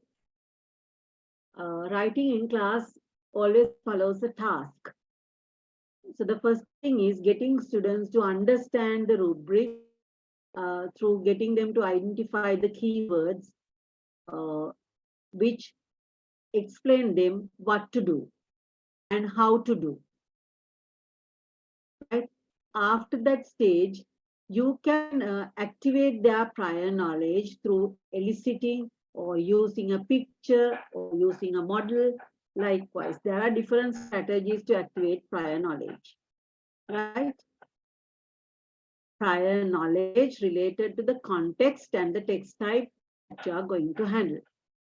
And then we call this pre-writing stage, right? So we gather ideas about the task that we are going to do, and we choose a writing purpose, and we identify the audience, like to whom are we writing, whether it is a notice or whether it is a letter or a poster. And we can prioritize our writing needs. And then we start drafting. So drafting means now we have brainstormed ideas and prioritize our ideas. Now we start drafting. We put down our ideas on the paper following the required format, right? So during pre-writing stage, you can even prepare an outline for what you are going to write. So drafting is, we develop the outline into a text type. After drafting, we start revising our first draft. It can be done in pairs or in groups. You can get children to exchange their writing and read and give comments to the others. But before that, we have to set some classroom cultures, which I'm going to show you a little later, right? And then they can evaluate and make some suggestions for improvement. And then they can start making revisions. So they do the second drafting, and next stage is proofreading and editing. So at this stage, you correct errors in spelling, grammar, and usage, and even mechanics of writing, like punctuation marks, capitalization, likewise. And then we edit and prepare the final draft to be published. So if we follow this process, we call it the writing process. Sometimes we follow different paths depending on the level of children, right? Depending on the level of children, we follow different paths. Sometimes we combine this product and process writing.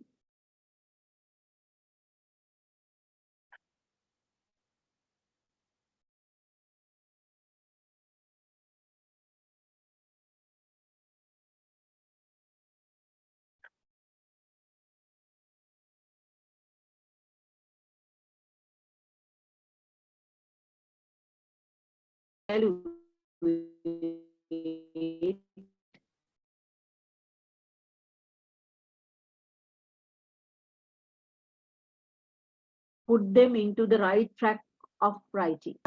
The 6 traits are ideas, organization, voice. Sorry? We didn't hear you for about 1.5 minutes. Sorry, I cannot help it because. Okay, then, sorry. Yeah. So at the end of fluency stage, is the right time to make use of these 6 traits of writing.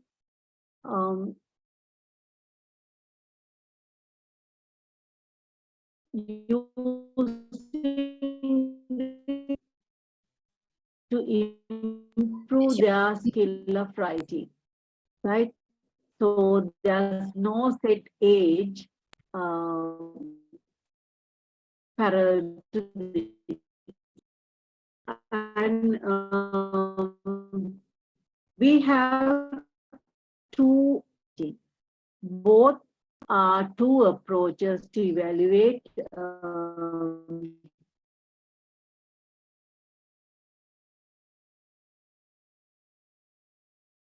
and improve learners' writing, right? In other words, when we say it's a kind of a framework, can you hear me?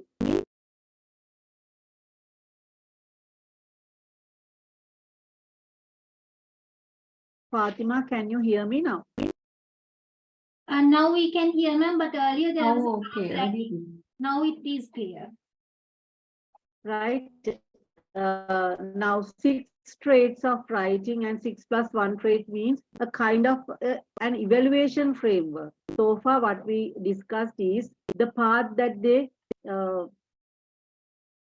move in writing journey. Now we are turning to assessing writing or evaluating writing. So in that particular aspect, we can use 6 traits of writing framework or 6+1 traits of writing. A kind of a framework, a name given to a tool that we use to assess their writing, right? In 6 traits of writing, I don't know whether you followed it. We have 6 components, but in 6+1 is a development of the previous one. We have added another new component called presentation, right? That is the only difference. And we use each trait.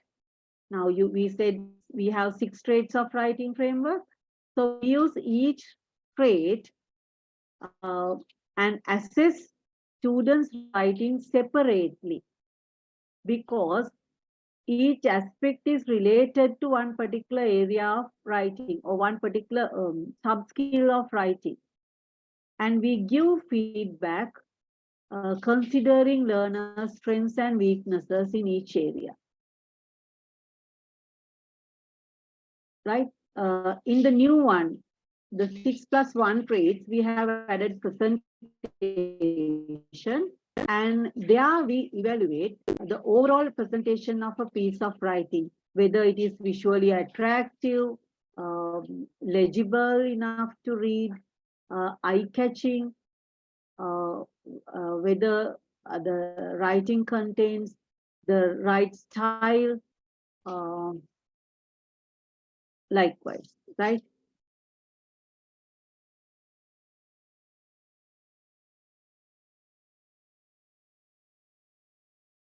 Now we take one by one.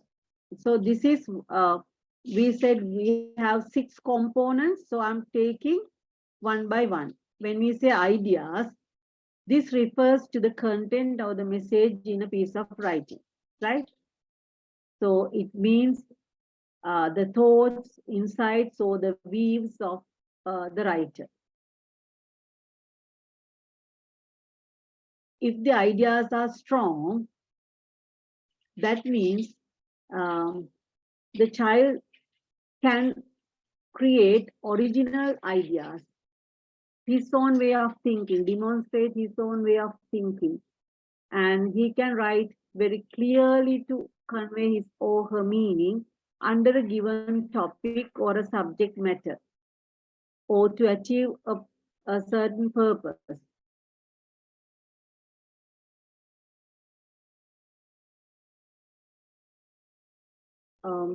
We'll see the assessment criteria, then you will understand it better. Now imagine we are going to use the first trait, that means ideas, to assess children's guided writing activity. I have taken the example writing a paragraph. Are we going to check grammar now? What is our concern? Ideas. Ideas. So what we check is, this is a checklist. We check whether the writer has used an outline or a mind map to organize thoughts. Do you think it is a good thing to use it in the checklist?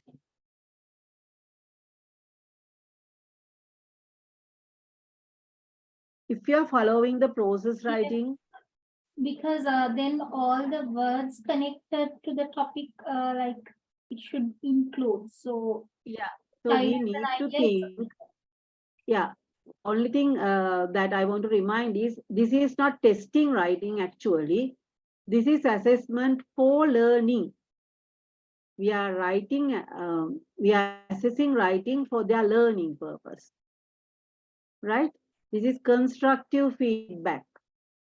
We need to help them improve their writing. This is not just to grade them.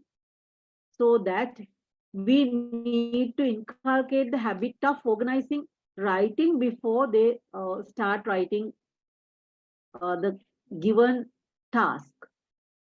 That is why we can use this as a check, as a point in the checklist, right? Has used an outline or a mind map to organize thoughts. So now our concern is ideas. So see the things included in the checklist. Has written enough ideas under the given topic. The content we have to measure. If it is 100 words paragraph, whether the child has written enough, right? Enough ideas. Has an appropriate main idea, supportive details and examples. So this comes under ideas.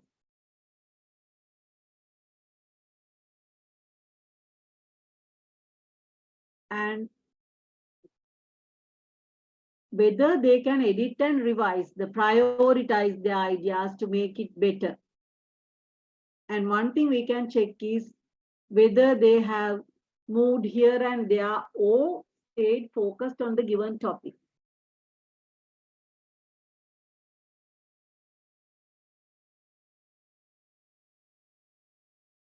And another thing we can assess is whether they have organized their ideas in a logical order,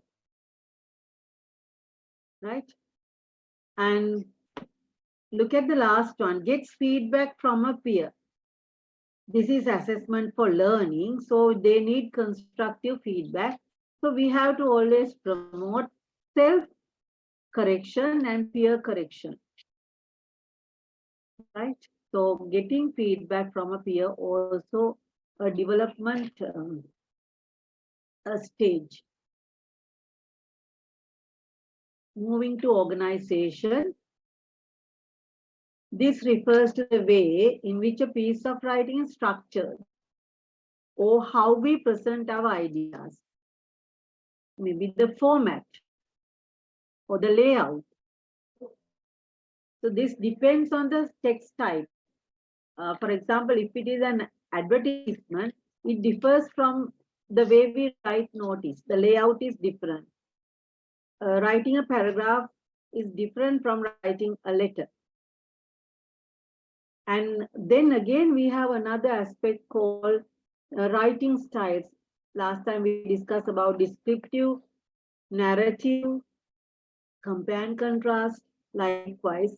So organization always goes with two things, basically the text type and the style. Let's see how we can organize the checklist to assess organization. Now, previously we prepared a checklist to assess ideas. Now our focus is only on organization. Can you remember that I said we cannot improve everything at once?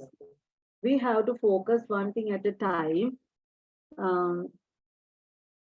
assessing organization. So one thing that we can include in the checklist is whether the child has used the relevant format or the layout to match the text type. Whether the writing has a very clear or good beginning, a nice topic sentence, right? Then whether the writer has sentences which show development or sequencing to support the topic sentence. whether the writer has used transitional words to keep cohesion, to keep it as a connected text, whether the piece of writing has a very clear end.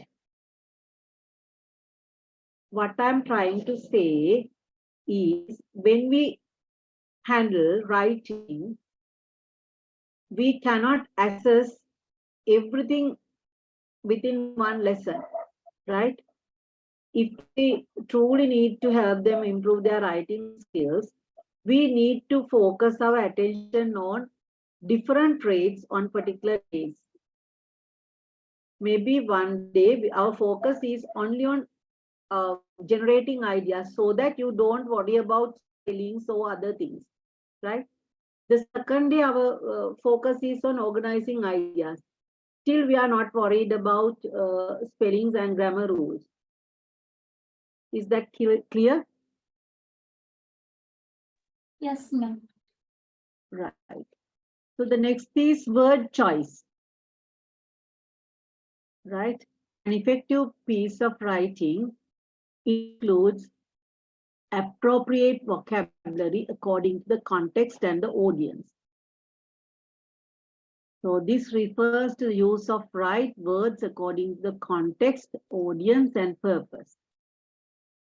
For example, imagine the way we use vocab when we writing a formal letter and an informal letter, right? When we write a paragraph and when we write a post.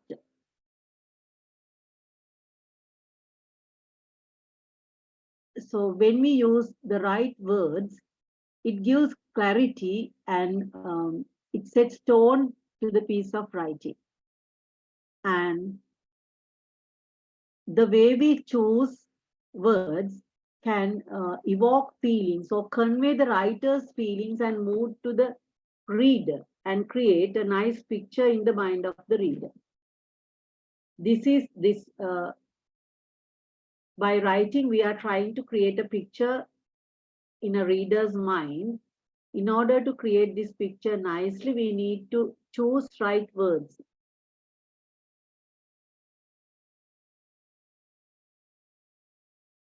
So according to the way that we use words can arouse the interest of the reader or kill the interest of the reader. How can we assess the trait, word choice? These are examples. You can simplify depending on the level, right? I have given only the examples. We can check the precision, clarity, tone, connotation, appropriateness, variation. Now, sometimes imagine in a piece of writing, students use repeatedly the word beautiful. My father is beautiful, my house is beautiful. Likewise, they use, their writing is limited to the same adjective.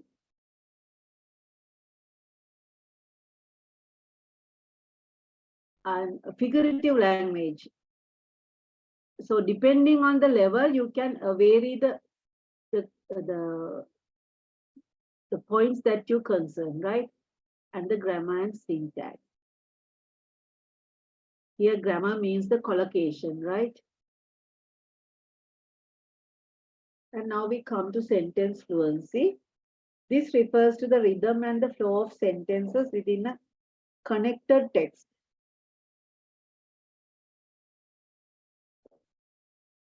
Right? We can check, depending on the level, whether the children limit their writing to one sentence pattern or whether they use wide variety of sentence patterns like compound sentences, simple sentences, and complex, or whether their writing is limited to simple sentences.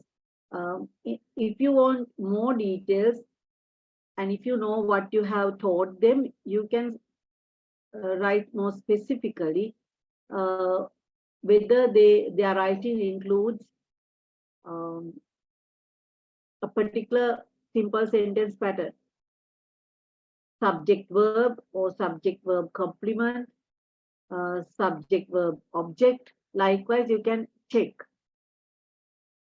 sentence fluency depending on the areas that you have touched. Even the length of the sentences, you can test. A very simple activity to check their sentence fluency, the length of sentence is, you just give a basic sentence and ask them to expand the sentence.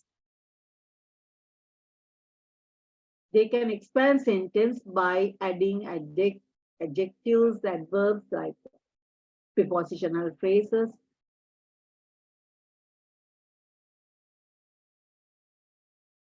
So this sentence fluency helps to convey writers' idea with the correct tone and the mood.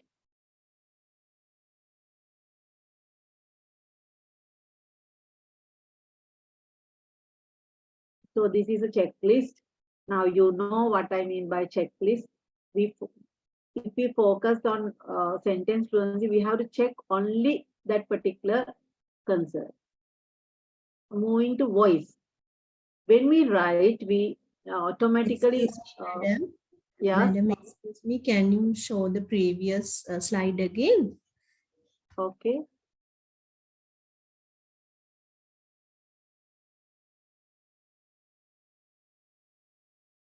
This is just an example. Like I said, you can have different items in the checklist, right? Writes TV, writes subject, verb, pattern, simple sentences, or writes subject, verb, object, pattern, simple sentences. Writes simple and. If the prior lesson we did includes a particular sentence pattern, we can check whether they have used. Yeah, that is what I'm telling. So this depends on the content that you have delivered and the grade and the level of the writers. This is just an eye opener. My concern is to let you know that we check one thing at a time, right? One thing at a time. So we have to give enough time for them to improve their writing. Now, imagine still your children, just grade 3 children, they cannot write a complete sentence. Then you can you can check sentence fluency. How? Writes an article with a noun. Writes a phrase with combining an article with a noun. A mango, an ice cream, right? Writes a meaningful phrase using an adjective with a noun. 2 balloons. You can specify it more. Adds color adjectives to a noun appropriately. Red apple or green apple. Is it clear? Yes, ma'am. So this goes with your objectives. අනිත් අයට තේරුම් නැද්ද දන්න එක්කෙනයි yes madam කිව්වා. Yes madam.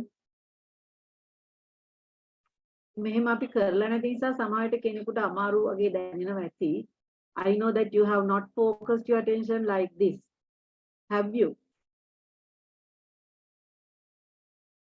I have with the lesson, I always check whether they have a particular big children and little ones. Now when we do colors and all, I encourage them to use colors in writing and all. When we write picture description, like the dress frock is red, things like that, but not in a complex manner this way. Right. So voice, actually voice means this is something unique for a writer or for an individual. This clearly shows the background of the writer, the writer's experience and the writer's perspectives of world, likewise. Now, my writing style is completely somebody else's, right? That is why now we can identify Shel Silverstein's poems whenever we see that. If you are a reader of Shel Silverstein, you can identify. He has a very unique style of writing. His voice is completely different than the others, right? We can identify Eric Carle's writing.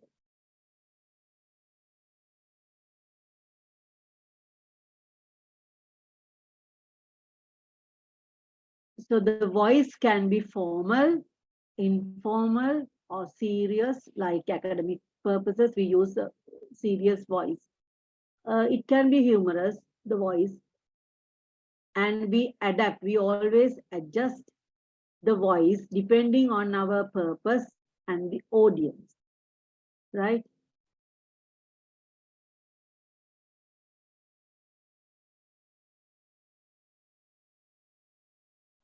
Here's a checklist as an example for assessing voice. Does the writing engage and connect with the reader? Does the style is unique? Does this writing sound authentic? That means natural and original. Does the writing involves descriptive language and vivid imagery, which arouse our sensory experiences? Does the writing convey how the author feels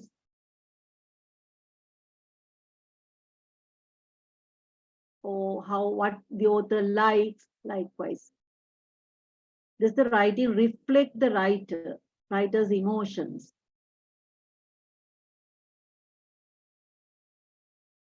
Convention, this is a very familiar part for you all. This includes mechanics of writing, the accepted rules and guidelines in written communication, specific for a particular language, right? Again, this depends on the level. What we expect from a piece of writing depends on the grade and the age level. So this is an example for a checklist for assessing conventions. Uses upper and lowercase letters with consistency. Some children have the habit of making a fruit salad of these letters. They write capitals in the middle of a word. So that this is a must to use in a checklist. Uses periods, commas, exclamation marks, question marks where necessary. Spells sight words and previously learned words accurately. And edits the text. This is not text, right? Write text using indentation, correct spacing, and margin space. This applies to even computer-based writing.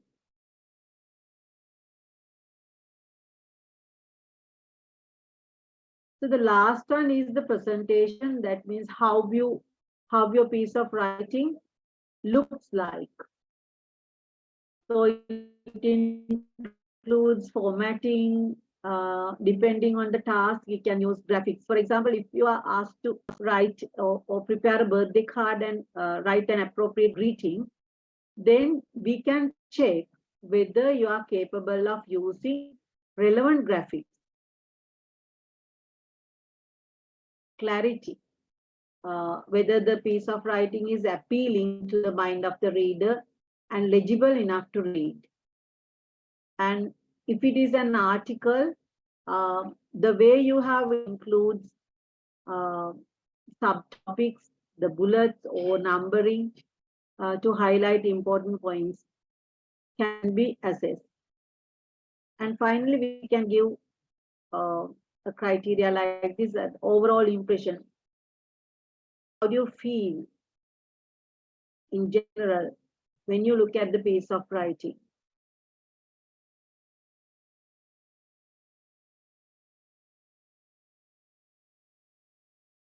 Have you ever done this kind of thing in your classes? We call this determining success criteria. What is the topic? What is the topic? Determining success criteria. Yes, right. This can be applied to any lesson, but today my focus is on writing lessons. Actually, we call this is a kind of formative assessment. How we can use formative assessment?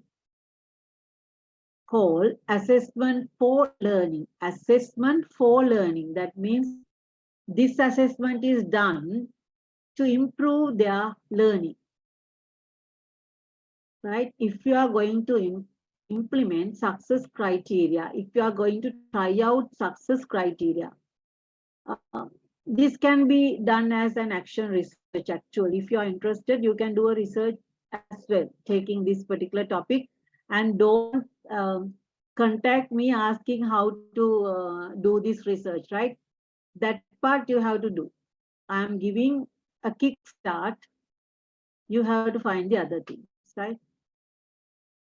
Beforehand, you can discuss with your children, the learners, why we are going to learn a particular lesson. For example, what are we learning about? So you have to set the goal. Can you see, especially in the second one, the handwritten one, learning goals. We are learning how to write a letter.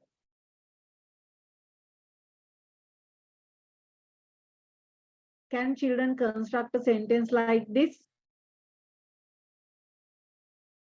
I'm waiting for your reply. Yes, grade 6 secondary children can. Yeah, even you don't need a complete sentence. If they write, what are we learning about? Writing a letter. Yes. Writing a letter to a friend. Anything. The task that they are going to do, that is the goal. The day's task, right?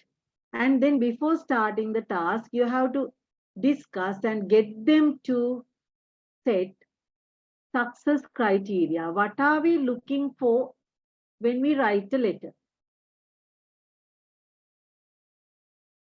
So this can be generated through a class discussion. You can show a model of a letter and elicit. Okay, right.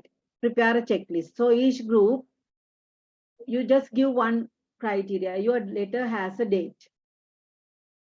Can you say that, see, they have used the same structure. Your letter has an, right?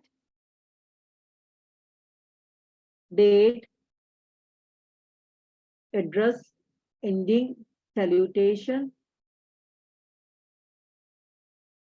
Likewise. So this, can you do this? Can you do this? Yes. What is the importance of setting a success criteria before you get them to write? So that they will make sure they include this. And another advantage? And they'll stick to a layout. They Another will follow the advantage. rule. Model. Sorry? They will follow the model. Another advantage. This is such a relief for a It will be teacher. unique. Everyone will have kind of a unique layout advantage. No, more than that. Very specific thing. They will learn the format of a letter. Of course, but there's an advantage especially for the teacher. They won't miss anything. The ability of a student. No. They will Now- follow the same structure. Right. Who is preparing this success criteria? Students. Students through a class discussion You prepare the success criteria, right? Okay. Maybe that is the first day of your letter writing. The second day you are going to write letters.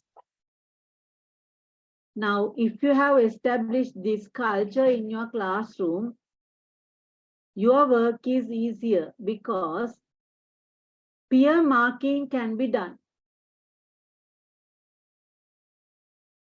Do you understand?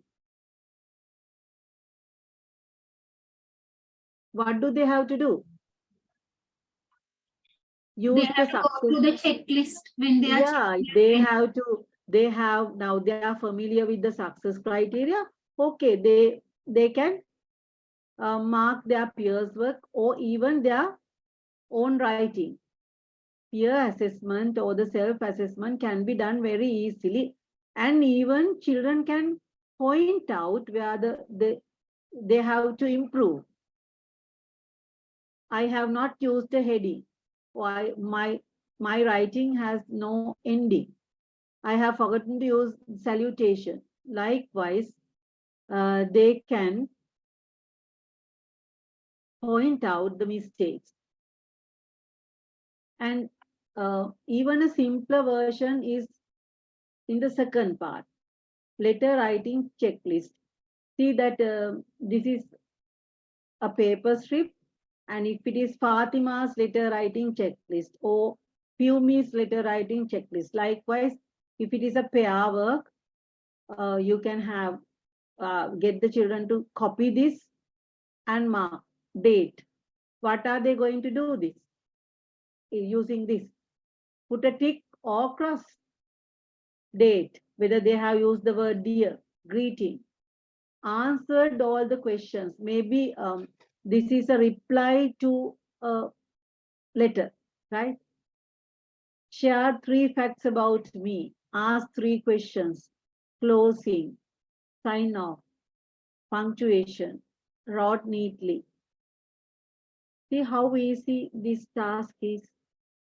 We never thought of handing over the responsibility or the accountability to learners. Please try this. We are handling 21st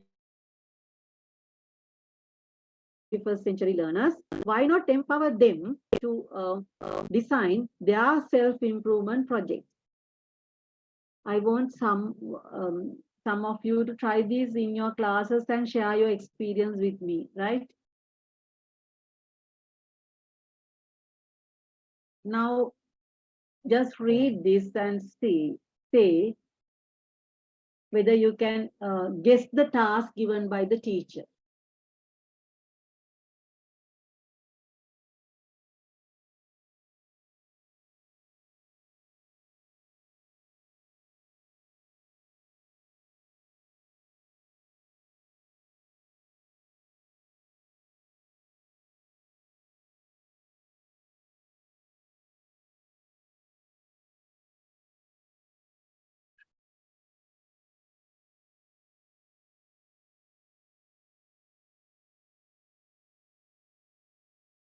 Can you guess the task? What is the text type teacher expected the children to write? Is it an advertisement? Because graphics.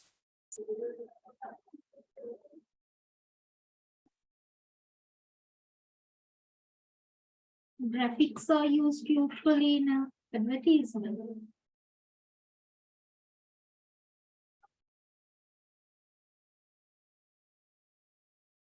Yeah, the product description is clear.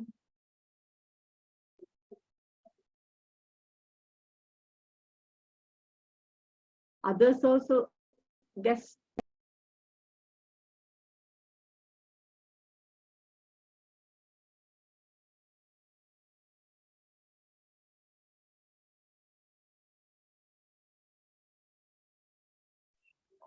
No, sometimes note is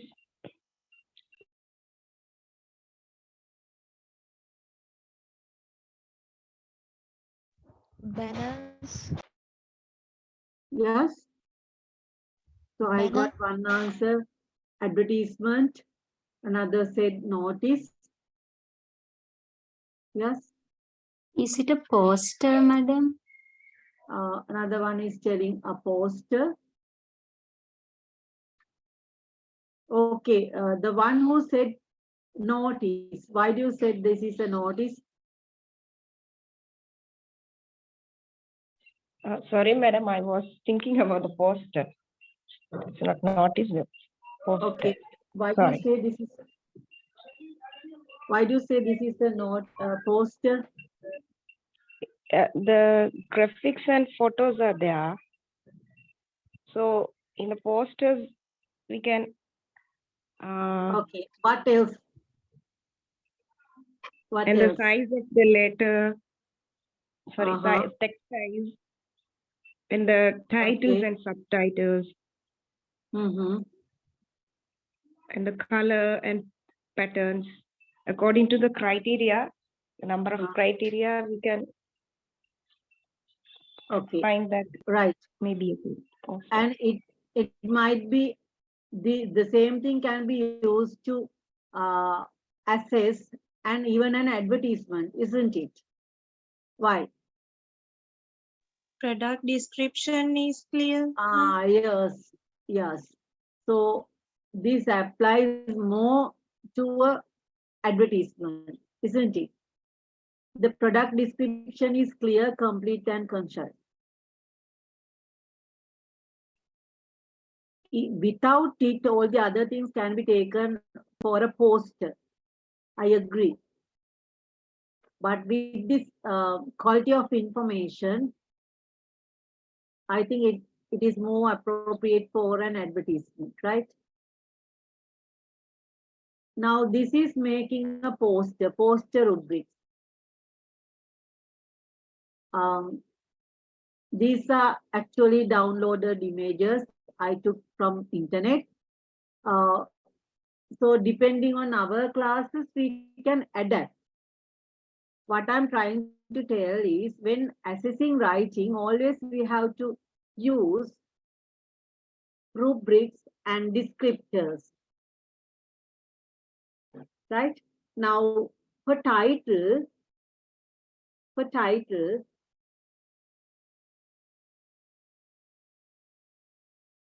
right? So we can say these are criteria for assessment: title, attractiveness, mechanics, labels, graphics, originality. So these are the assessment criteria, and we have very specific descriptors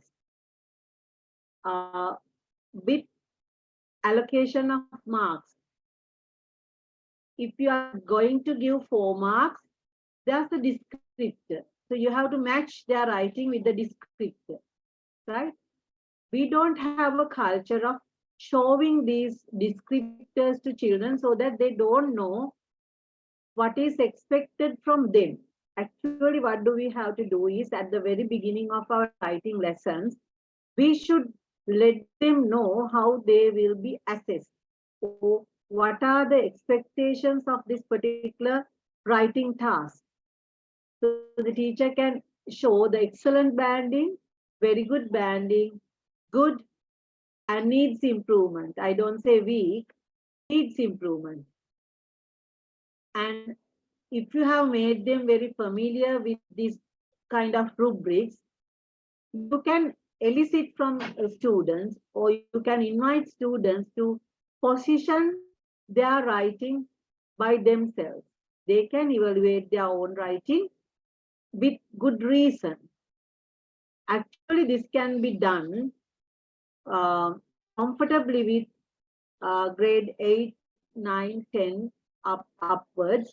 But even with grade 6 students, you can start introducing the simplest version of these kind of rubrics. There are simpler versions of rubrics, right?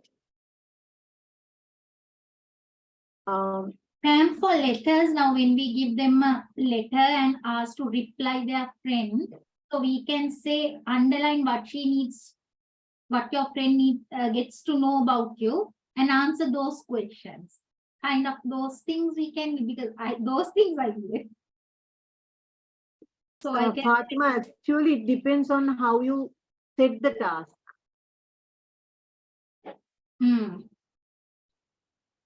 It should match what you demand from students, so that I cannot say this is right and this is wrong. Yes, fine. Should originate from a teacher. That is why I'm empowering you all. Think what are you going to demand all the sub skills within one particular task, or are you going to let them improve one by one? If it is generating ideas, try it. Whether they can create a concept map, and whether they can cluster the ideas according to subtopics, right? Whether they can prioritize their ideas according to the order of importance, whether they can organize their ideas from known to unknown. Likewise, you can have your own kind of checklist. So that marks the end of the 4th chapter, right? Any questions related to the content?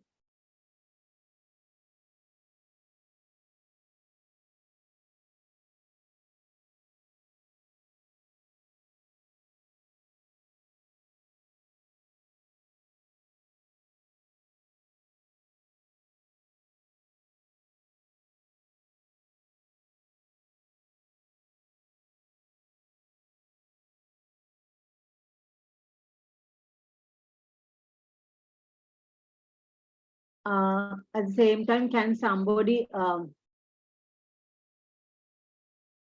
write your assignment question in the chat box?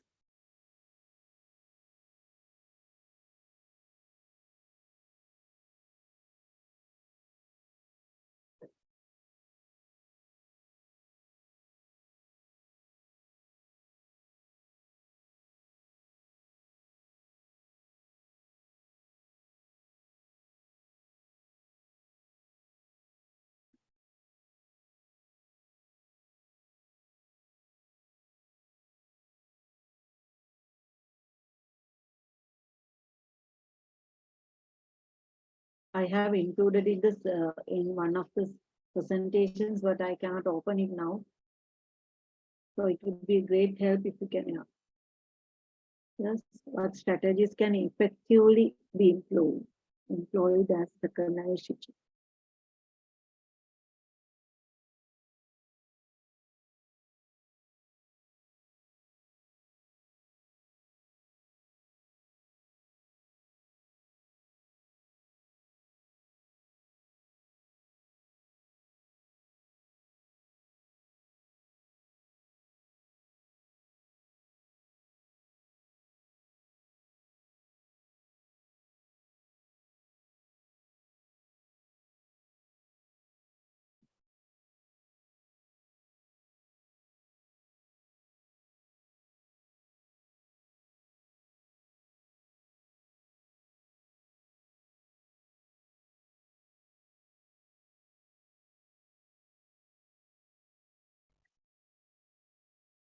Ma'am, we can't hear you.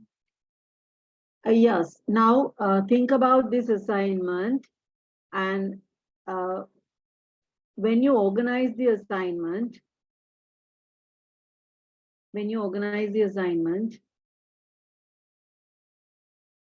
can you maximize the screen, Piyumi?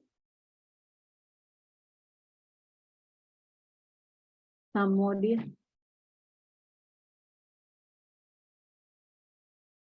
Right. Okay. Thank you. Thank you. Right. How do you organize? Actually, this should be studied by you. I have given more than enough explanations with enough examples. Do you all agree?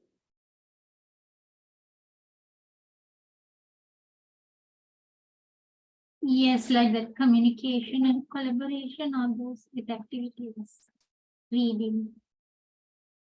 I'm asking about this specific question. Have we discussed how you can improve second language learners' writing skills at school level?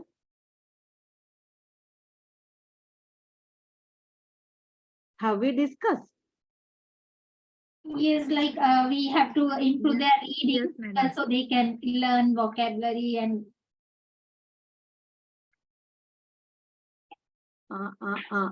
එහෙමද පටන් ගන්න Fathima?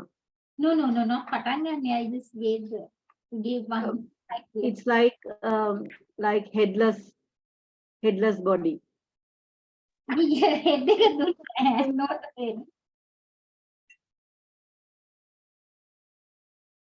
Right? What is, I will just give an outline and you don't expect me to give the complete answer, right? So I will let you think in this way. First of all, you have to mention, now the question demands strategies which can be effectively employed to improve second language learners' writing skills at school level, right? To write the answer, what is the first thing you have to do? You have to explain or give definition for what? What writing is? Strategies. What effective writing is, right? What effective writing is. So that is the first thing. So what is actually the effective writing?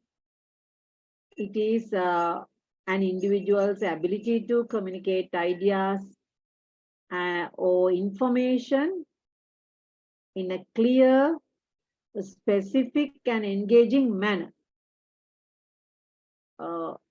which successfully gives the intended message to the intended audience.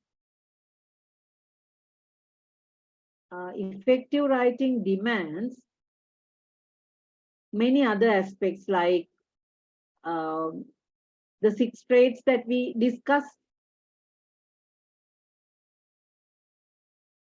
Or you can use 6 traits with 1 plus, right? Imagine we elaborate what effective writing is, right?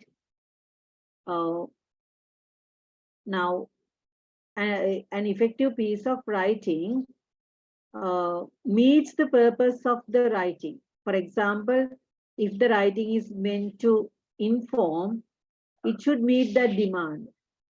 If it is meant for persuade, it should meet that purpose, right? It should cater to the level of the audience. It should not use an inappropriate vocabulary. So this effective piece of writing can be elaborated using your knowledge on 6 traits plus 1 with a very clear definition for effective writing, right? Imagine you have done that part. What is the next step?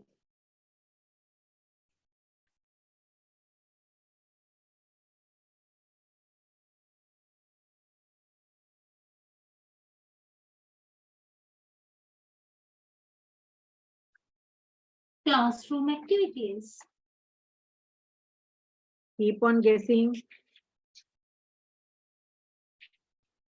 What are the strategies in writing skill? Good. Very good. So the next should be what is meant by strategies? Or what are the strategies a teacher can employ?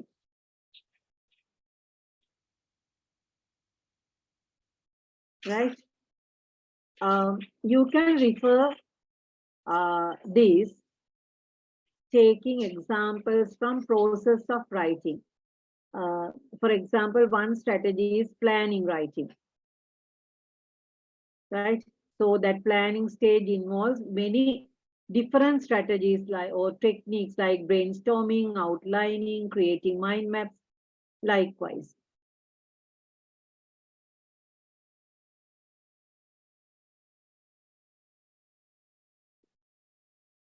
Is that clear?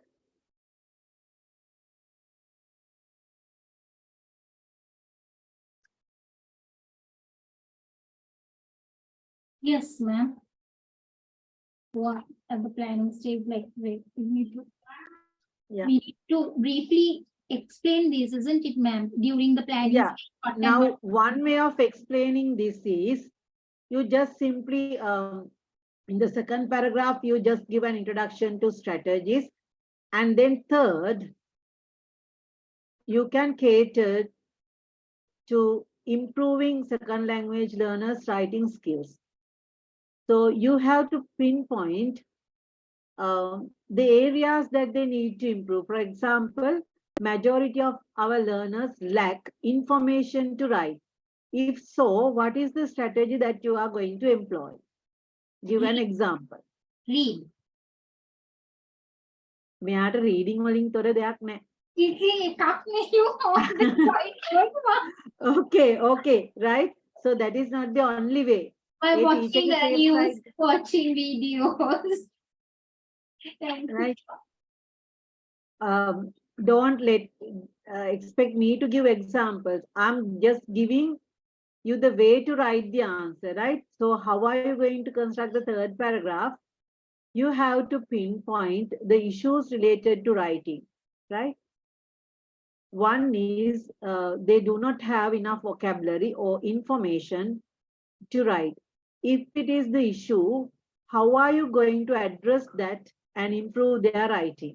Give examples. Then the next one, maybe they do not have the ability to organize connected text. If it is so, what is the strategy that you are going to occupy? Give example. Even today we discuss. Now, is the question clear? Yes, miss. So now I have done my part. So at the end, the fourth paragraph may be your conclusion, right? Then only in connected text, even your piece of writing should have a clear beginning and clear ending with proper sequencing. This is writing.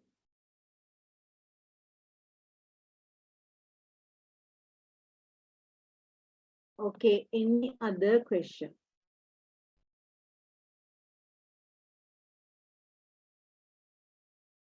Then shall I wind up the session?